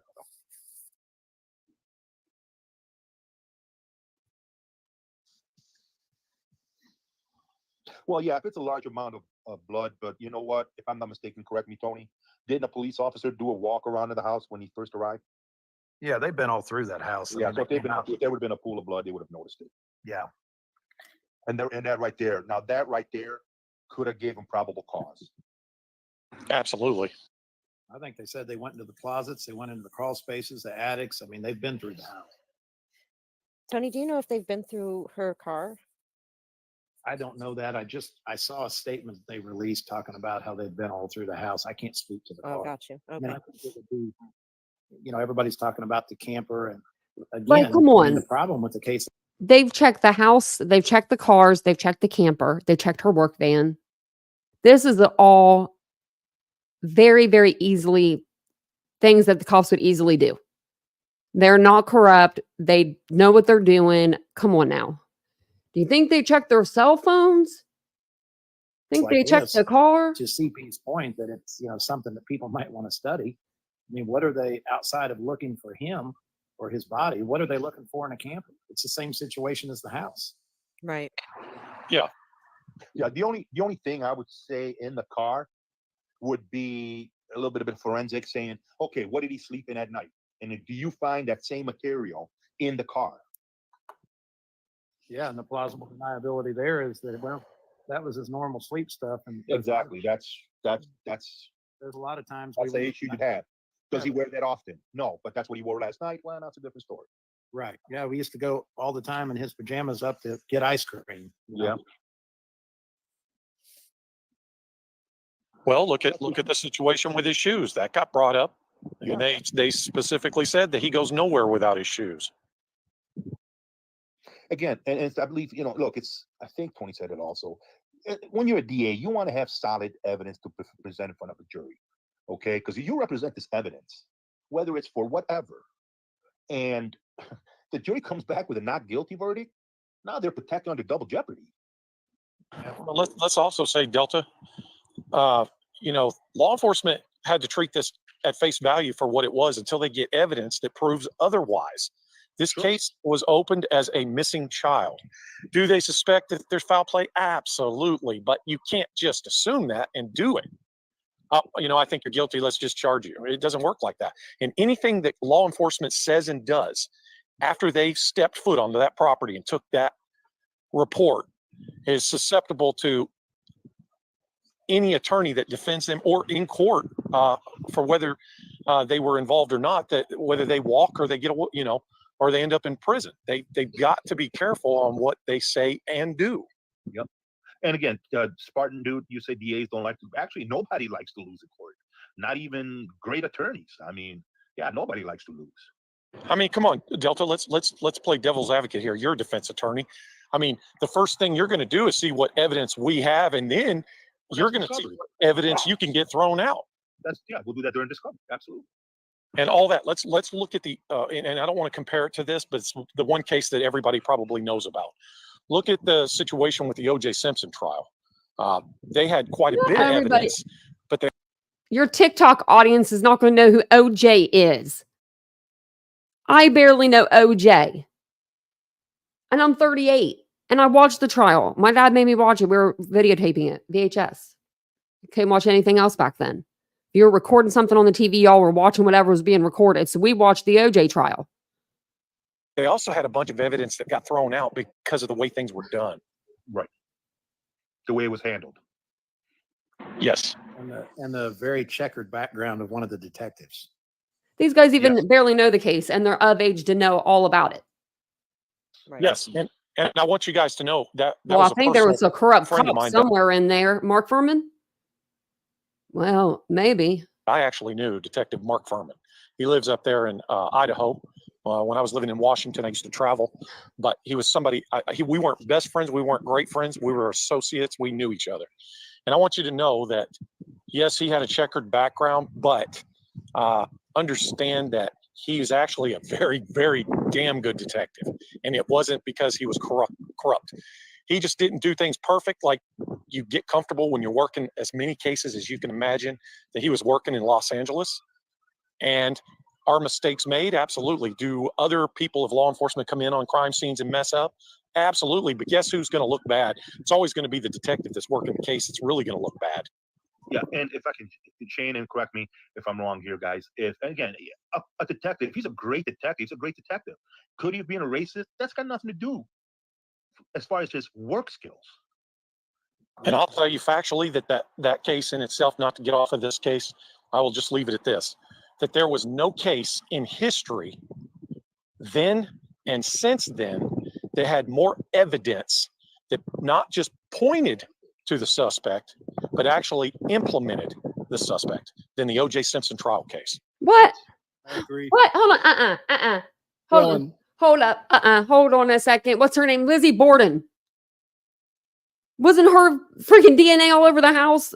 She took the axe to her mom and stepdad, or dad, I'm sorry, and stepmother. Like that. I don't know why that case came to my head before OJ. Now that is not, I don't need to look that up. There's no way. That's right. I'm going to look that up. He said To the suspect. In There was no history. case in history then and since then that had more evidence that not just I'm gonna look that up. pointed to the suspect, but actually implemented the suspect than the O.J. Simpson trial case. Yes. I agree. Well, and to your point, Delta, it wasn't his detective work, because I've heard multiple times that he was a great detective. It was a great defense attorney that took a few of his statements and turned him into something that created reasonable doubt. Oh yeah, absolutely. Yes, and I'll tell you this too. Right. I don't believe you. I mean, Lizzie Borden even she has a song about her. You know, I mean, really, we all know it. You could have had all the evidence in the world, up to pictures of him at that crime scene. And I guarantee you, at the time when everything was going on, because of that situation with the LA riots I and thought there was a lot of the Rodney King and stuff like that was going on, they were headhunting, and Detective Mark Furman was the one they were hunting. Yeah, that Rodney King situation was just as much responsible for OJ getting off as anything else. Absolutely. Absolutely. I think one juror even came out and said so. Yes, they did. And I mean, it is what it is. And that's something about a jury. If you found him not guilty, but then come out after and say, yeah, I think he did it. Well, you know what? You got to live with that for the rest of your life, because you let that man free. Well, look at what OJ did before he, passed away. I mean, look at the book he wrote, If I Did It. Now, you know damn well he didn't have to. That was his confession. That was absolutely his confession. Yeah. But then again, he knew he was protected by double jeopardy. Exactly. Of course. But he knew he could make money off that book. So why not do it? Sure. Who's writing a book now? But I'll tell you this, and I will leave it at that if you were one of those ones out there that just didn't want OJ convicted, even though with all the evidence there, because of some stupid situation with other individuals that happened in totally different incidences, then you're just as much as trash as anybody else, that OJ himself. Yes. I agree. And Tell us how you really feel. Kelly Robin, you asked me to squash a rumor for you, and your question is, did Seth, I mean, this, and I'm not talking about you, sister, because I know you're just asking a question. You've got the eyes rolled because you don't believe this, but the biggest problem we've got out here in these social media streets is people just pulling stuff out of their ass. And the question is, did Seth attend CrimeCon and meet John Walsh and ask for money for an interview? And I actually have had several messages regarding that. First off, he didn't attend CrimeCon at all. We had a member of our team there. Seth was not there at all. Who's a member of their Let me tell you team? my take on CrimeCon. Who's the So team? we don't have a We had team. an invite from News Nation, for myself, and for Randy Harris. And Oh, okay. This is about to be. This is about to Caleb get somewhere. Harris case. Fly us in, put us in VIP, all this baloney. we also had an invitation with Seth So that's baloney. and I to do the same thing with Court TV. And I advised both of those fathers to not go anywhere near CrimeCon simply for the fact that they are in active cases. And Randy would have been fine at CrimeCon. He could have probably been a speaker at CrimeCon. the way people The twist dude things, knows how if to they were to speak. see a father in an active case who claims to be out searching for his child at a crime convention, I can only imagine how people would have taken that and run with it. Yeah, I agree. So I told both of those guys it's not something we should do, and neither father was there. What they do, and there's no reason for me to believe that they wouldn't have treated both of these fathers with respect. They would have done their best to keep them isolated, but there's still pictures and whatnot that could have been taken. And I just don't believe it's a place now, a Joe Petito, where he can be a resource and he can be on a panel and he can talk about his experience and help other fathers. I think that's great, but I just don't. I don't believe it's a place for a father with an active case at all. And what they do, just so you guys understand, is they sell tickets to these panels. So they're using, in a roundabout way, they're using these fathers and their children missing to bolster their, call it what you want, ticket sales. Who are you talking about there, Tony? Who are we talking about? Are we talking about Pascal? Are we talking about, who are we talking about? We talking about T-Rev? Because those two bros, those are brothers, right? Your brothers. That's what Seth said about T-Rev. That was his brother. But now we're not talking to our brothers. That's horrible. Ticket sales. I couldn't. Does anybody want to buy a ticket to the circus? Dun, dun, dun, dun, dun, dun, That dun. would be a good idea. No, look, Tony, again, you were hired for a reason. You know, you got plenty of knowledge. You're Knowledge of advising what? your client to what you feel is best for him. Yeah, and I mean, can you imagine if one of these YouTubers or whatever would have, got a camera on him or caught him on the way, from the parking lot or whatever? I mean, can you imagine how Seth would react to that? Oh, absolutely. The sad thing is it doesn't matter what Seth does or does not do. He can't win for losing. Right. Somebody will. Why didn't News Nation want Seth? Like, they offered it to Randy and to Tony, but not Seth. What are you thinking, News Nation? And no matter what it is. Yep. Same for Tony. No matter what Tony says or does, he's damned if he does and damned if he doesn't. Yep. No, actually, if he just shut up, we'd probably leave everyone alone. Right. Well, and if I'm on TikTok all the time because it's a platform I prefer, having case discussion, creating networks of people that are actually helping, that run a good, clean platform. Now I'm TikTok Tony. Well, if I'm not out there accessible, now I'm a jerk for not being accessible to people. So Yeah, they're never happy. That's right. you're just not. Yeah. You can't please everyone. No. I do find going back to the shoe comment though. I mean, Yeah, you can never. am I the only one that finds the comment odd where he never leaves home without shoes, and then we're led to believe that he walked out of the house on his own with no shoes? Now, someone in the chat last night brought this up. And I've been thinking about it ever since they brought it up.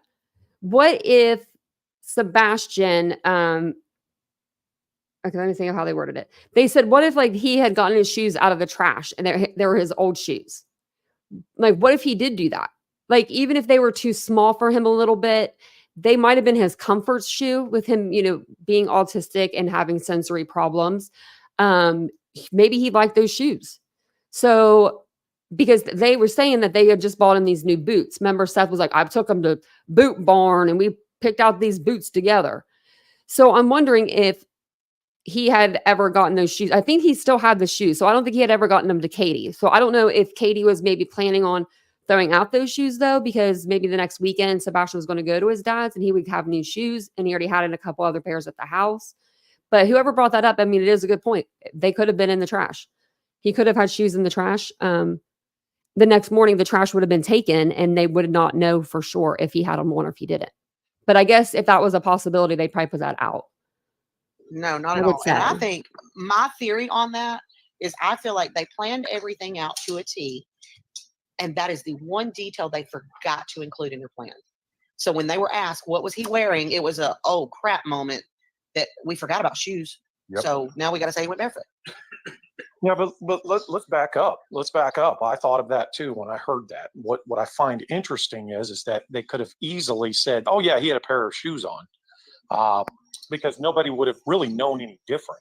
And I would Well, even, but they well, what? would because he had just went through that growth spurt. So Seth knew what shoes had just been purchased for him. He doesn't know That's the only for thing about though. that. Yeah, but here's my He doesn't see him for 2 weeks. theory on that. And the thing is that Seth can say, I'm sorry, but if you were living in a split home, it would be kind of hard to know what parent has bought the kid what.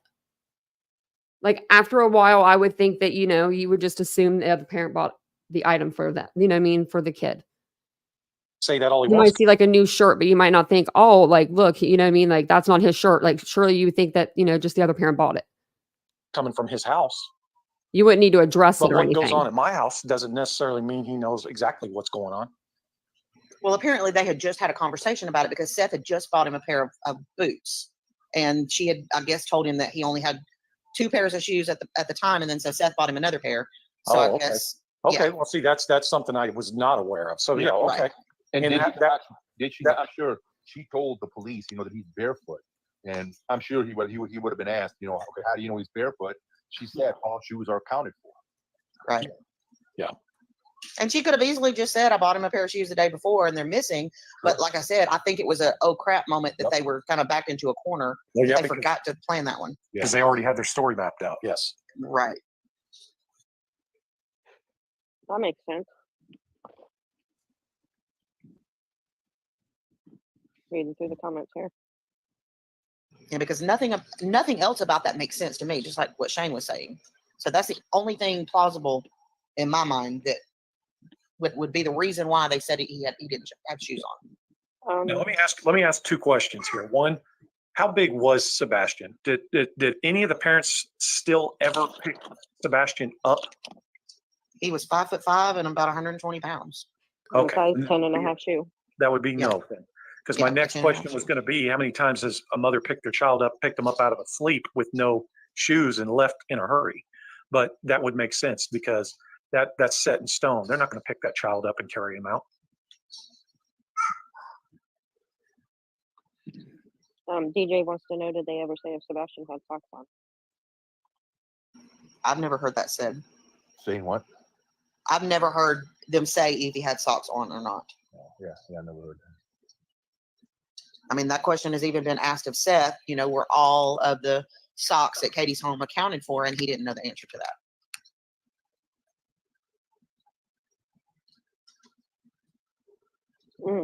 Someone made a good point.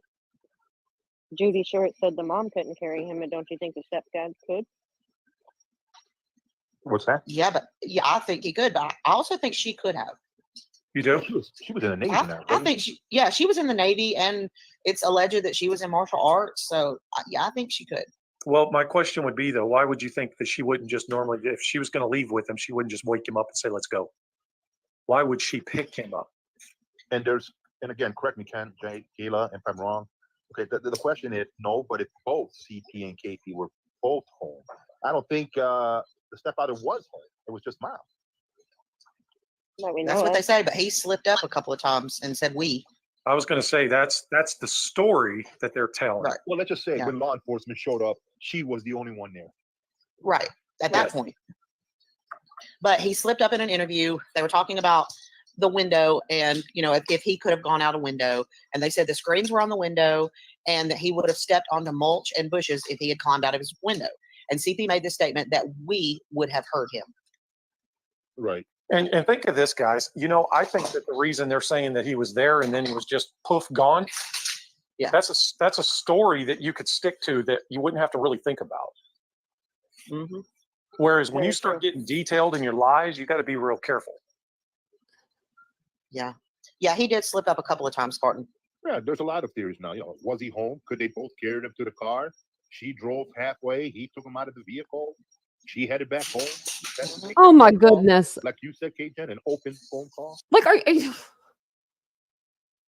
you kidding? Like, let's both take them to the car. Like, these people are not living out in the country or anything. Like, what is going on over at Proud Foods home, on Stafford Court in their little gated community, that they think that these people are just up in the middle of the night, unaliving their kid, and then they're both carrying them to the car, and then on the halfway there, one of them gets out and gets them out of the car. Like, what? Y'all are just making up stuff. Mm-hmm. Jennifer Because they know this is going to be deleted. Well, they think it's going to be deleted. After the TikTok is up, it is deleted. So if you want to see the video, you can't go to TikTok and watch it anymore. TP said on Nancy Grace that he had not been home the whole month of February. But then a neighbor or someone, I can't remember who, No. had said that he was home Fake neighbor. for like the first weekend or something of February. Nobody said that. People bringing up he was on a call with Facebook. I can be on Facebook and my better half can be in the other room, right? Right.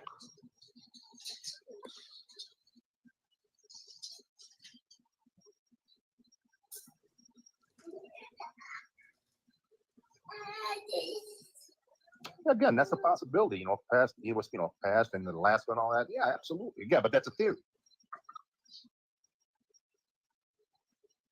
But look, and it's like Shane said. I believe you said to Shane, the theory we're giving you. I'm sure law enforcement has thought about that too. And I should say, I would be shocked if they didn't.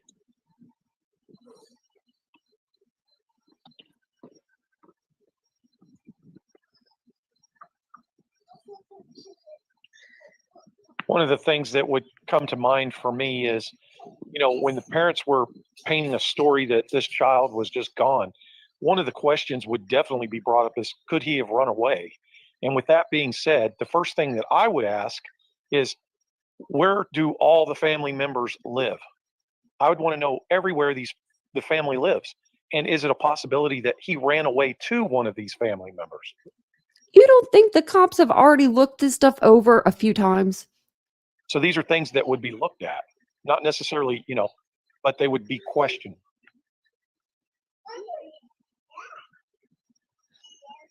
What is that?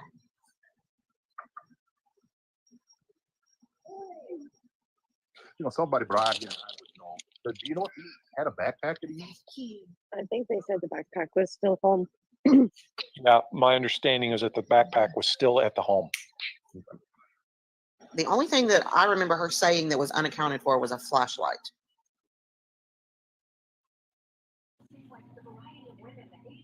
Which would make no sense to me that he would have a flashlight, not his shoes. It was a keychain flashlight that he really liked. I guess he really liked this keychain flashlight. Now, if it's something that he really likes, he's going to take it with him everywhere. But wouldn't Exactly. that flashlight would have been caught on that ring cam, though? No, it wouldn't. In the Caleb Harris case, he was only caught on one side of the ring camera. He wasn't caught. He was caught coming into his house, but he wasn't caught going back out of his house. Just like in the Sebastian Rogers case. How about that? Wasn't caught on ring camera going out of the house.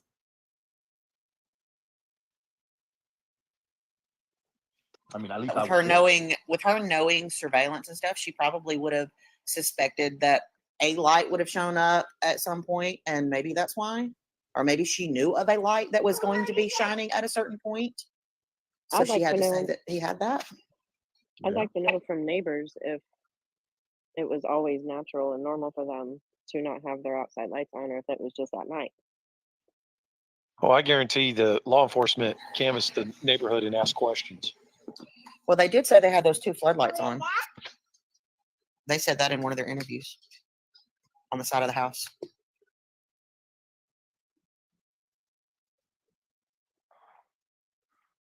I think they said it was an Avengers flashlight.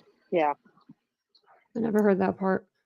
Yeah, but I think somebody was pranking about a 15-year-old. I think I'm familiar a little bit with Peyton Pickard, and it's totally you can't compare that this to that. Who's Peyton Picker? Why does it sound like a Yeah, story? I agree, DM. I mean, I feel like if he had ran away, he would have taken his phone, he would have taken a bag of clothes, he would have taken some food. Yeah, his switch. Yeah. Well, no, I wouldn't see, and I look into it a little different. The reason being is because Not if the person said, leave all your stuff, I'll buy you new. I've experienced where we dealt with runaways where they left with what was on their back, and these individuals were found, but they absolutely didn't have extra clothing with them. They didn't have all that. Okay, so let me ask you this then. On those cases, were all of those just runaways, like going nowhere, or did they have someone that they ran to? Well, they didn't really. Now, a couple of them they ran away to a friend where they were going to stay. However, I No, remember one specifically. we just went over a case the other night. Aries missing for 2 days, autistic little girl. She walked out the front door, was her third time doing it. She took the cat with her. She had us all scared. He had nowhere to go, They found her and with he the didn't cat, take though. anything. All he took was a skateboard. See, skateboard. This kid took a skateboard. So And why do you think the skateboard? when they canvassed the area, it took them a while, but they found him hiding.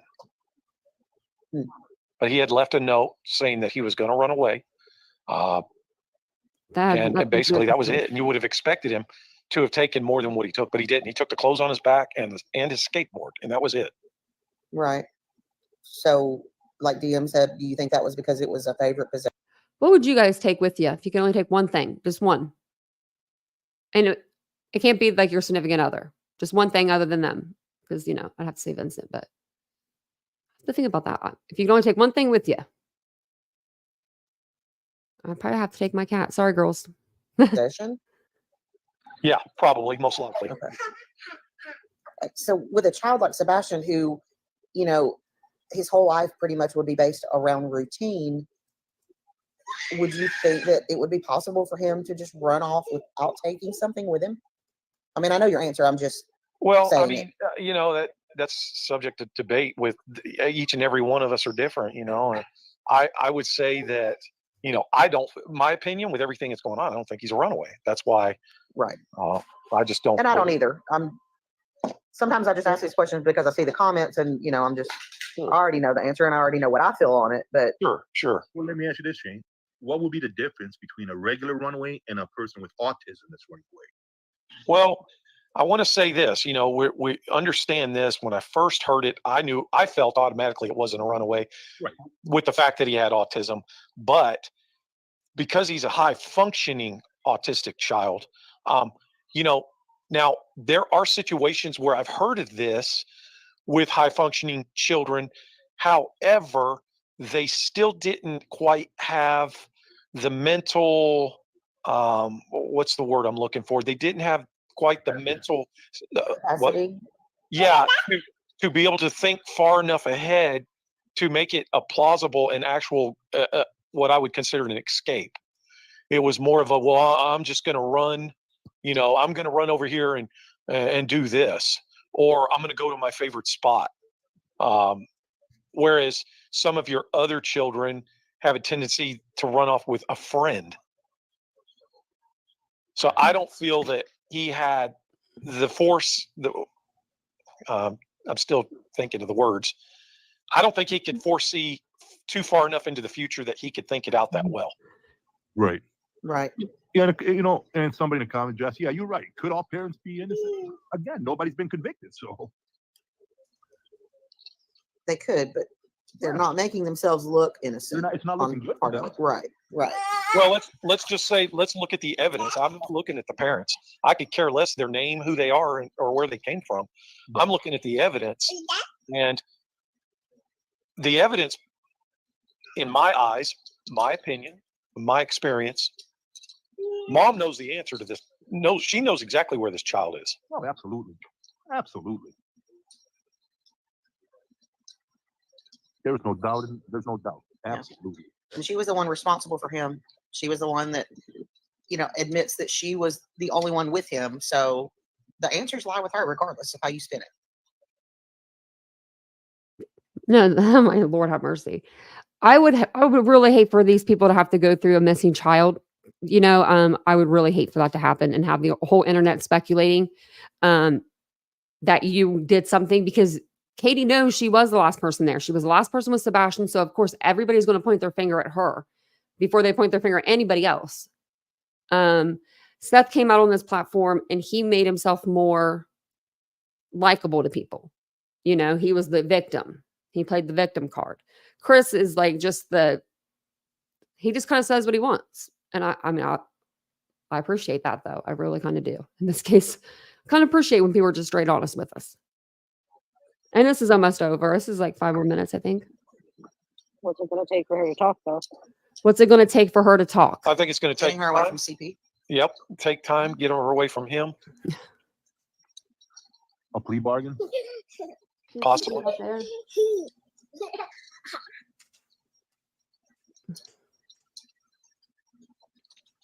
Well, wait a minute. Are they married? Yes. Yeah, they're not nothing because it's called spousal privilege. Yeah. Yeah. But she could choose to testify against him, right? Nope. Spousal privilege. Oh. Yeah. Spousal Oh. privilege. I thought that meant they couldn't be forced to. Nope.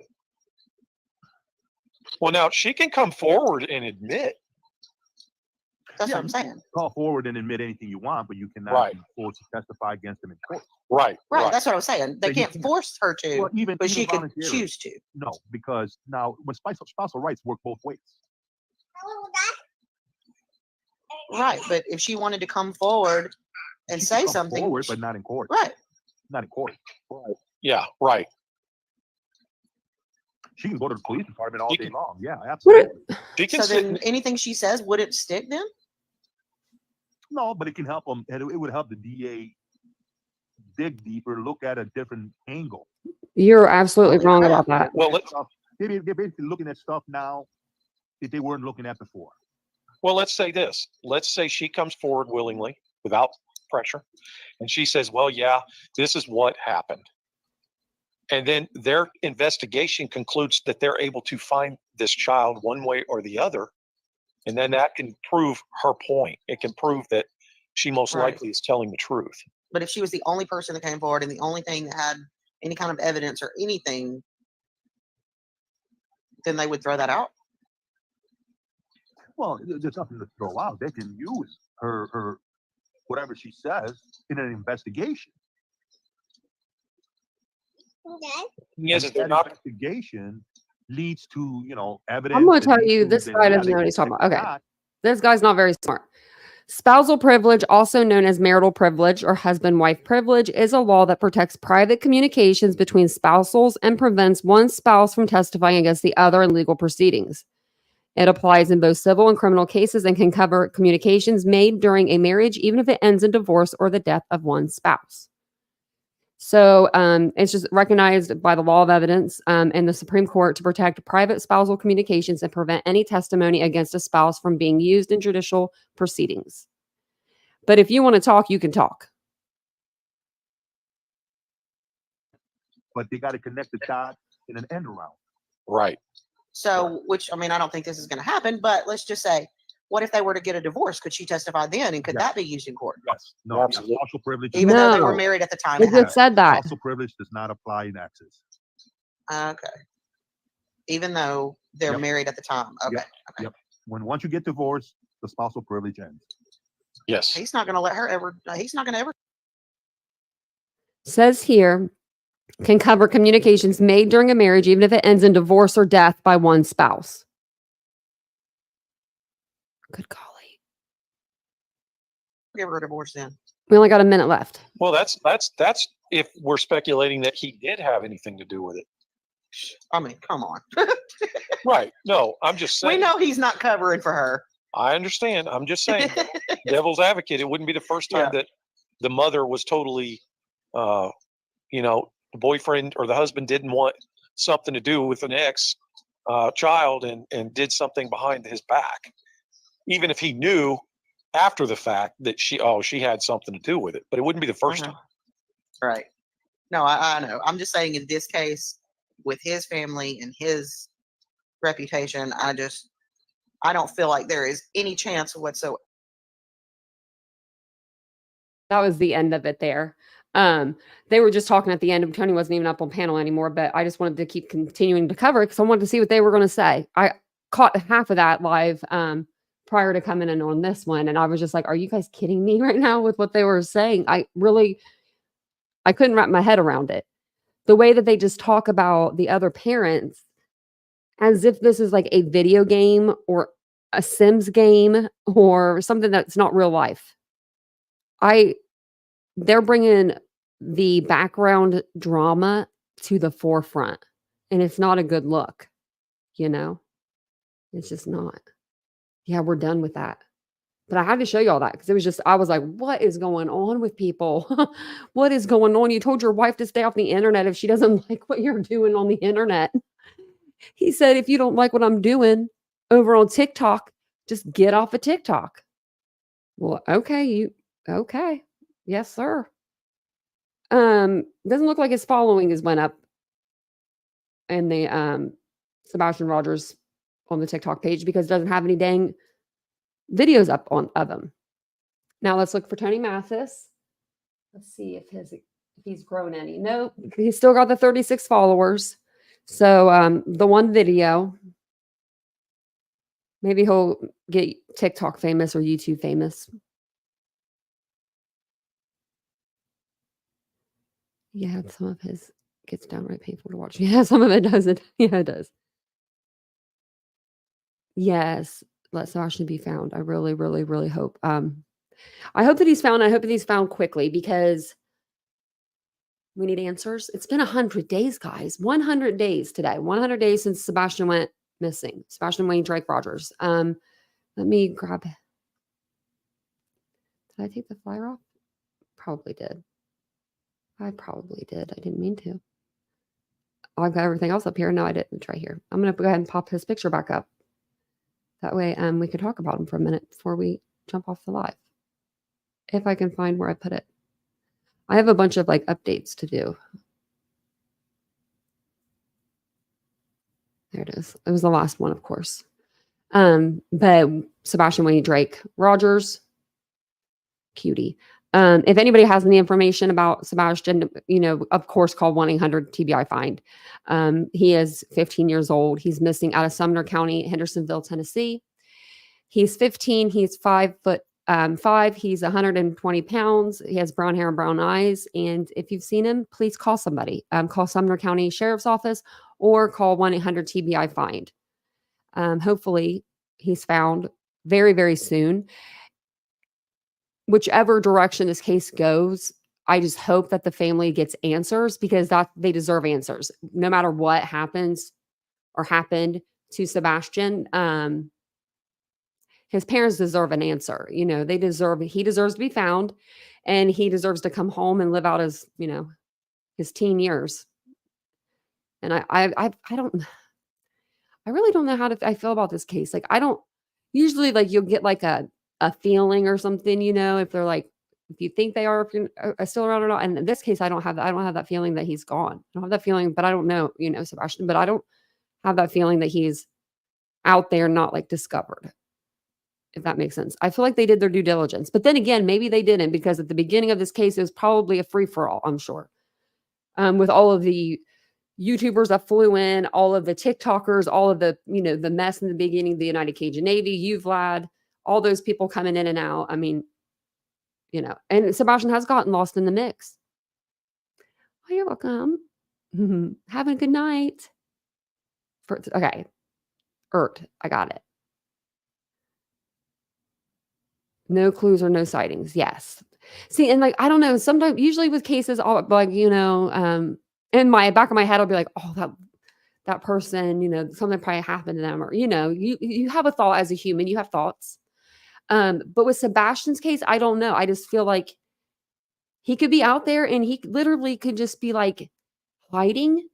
Somebody could be hiding him, helping him. Obviously someone would have to be helping him because he's 15. I just don't know. I don't know. But thank you guys all for being here. You think he's gone? I don't have that feeling. And usually I'll have a feeling one way or the other. This one, I don't have a feeling either way, but I don't know. This one, I just have I have faith. I have faith in this one. I don't know. When I just have faith. I have faith. I couldn't imagine being a parent of a missing child. I really couldn't. I mean, I couldn't imagine being a parent because I don't want to have kids, but you know what I mean. I couldn't imagine being a parent of a missing child and not knowing, just the not knowing part. would eat me alive. Oh, thanks, Mary Beth. So Julia's going out, I think pretty often, it looks like. We on last night's live, we did an update. She did like a Facebook update. It was Facebook. And then Chloe's been going out as well. The PI, I think she was a PI. Yeah. So she's been going out also and doing searches on her own. So there's still people out there. And then Terry Lynn, I think the YouTuber is, that she goes out and she searches. So yeah, just keep the faith. We got to keep the faith. This is, I mean, like, oh my, I couldn't imagine. This is probably a nightmare for the parents. I mean, a literal nightmare.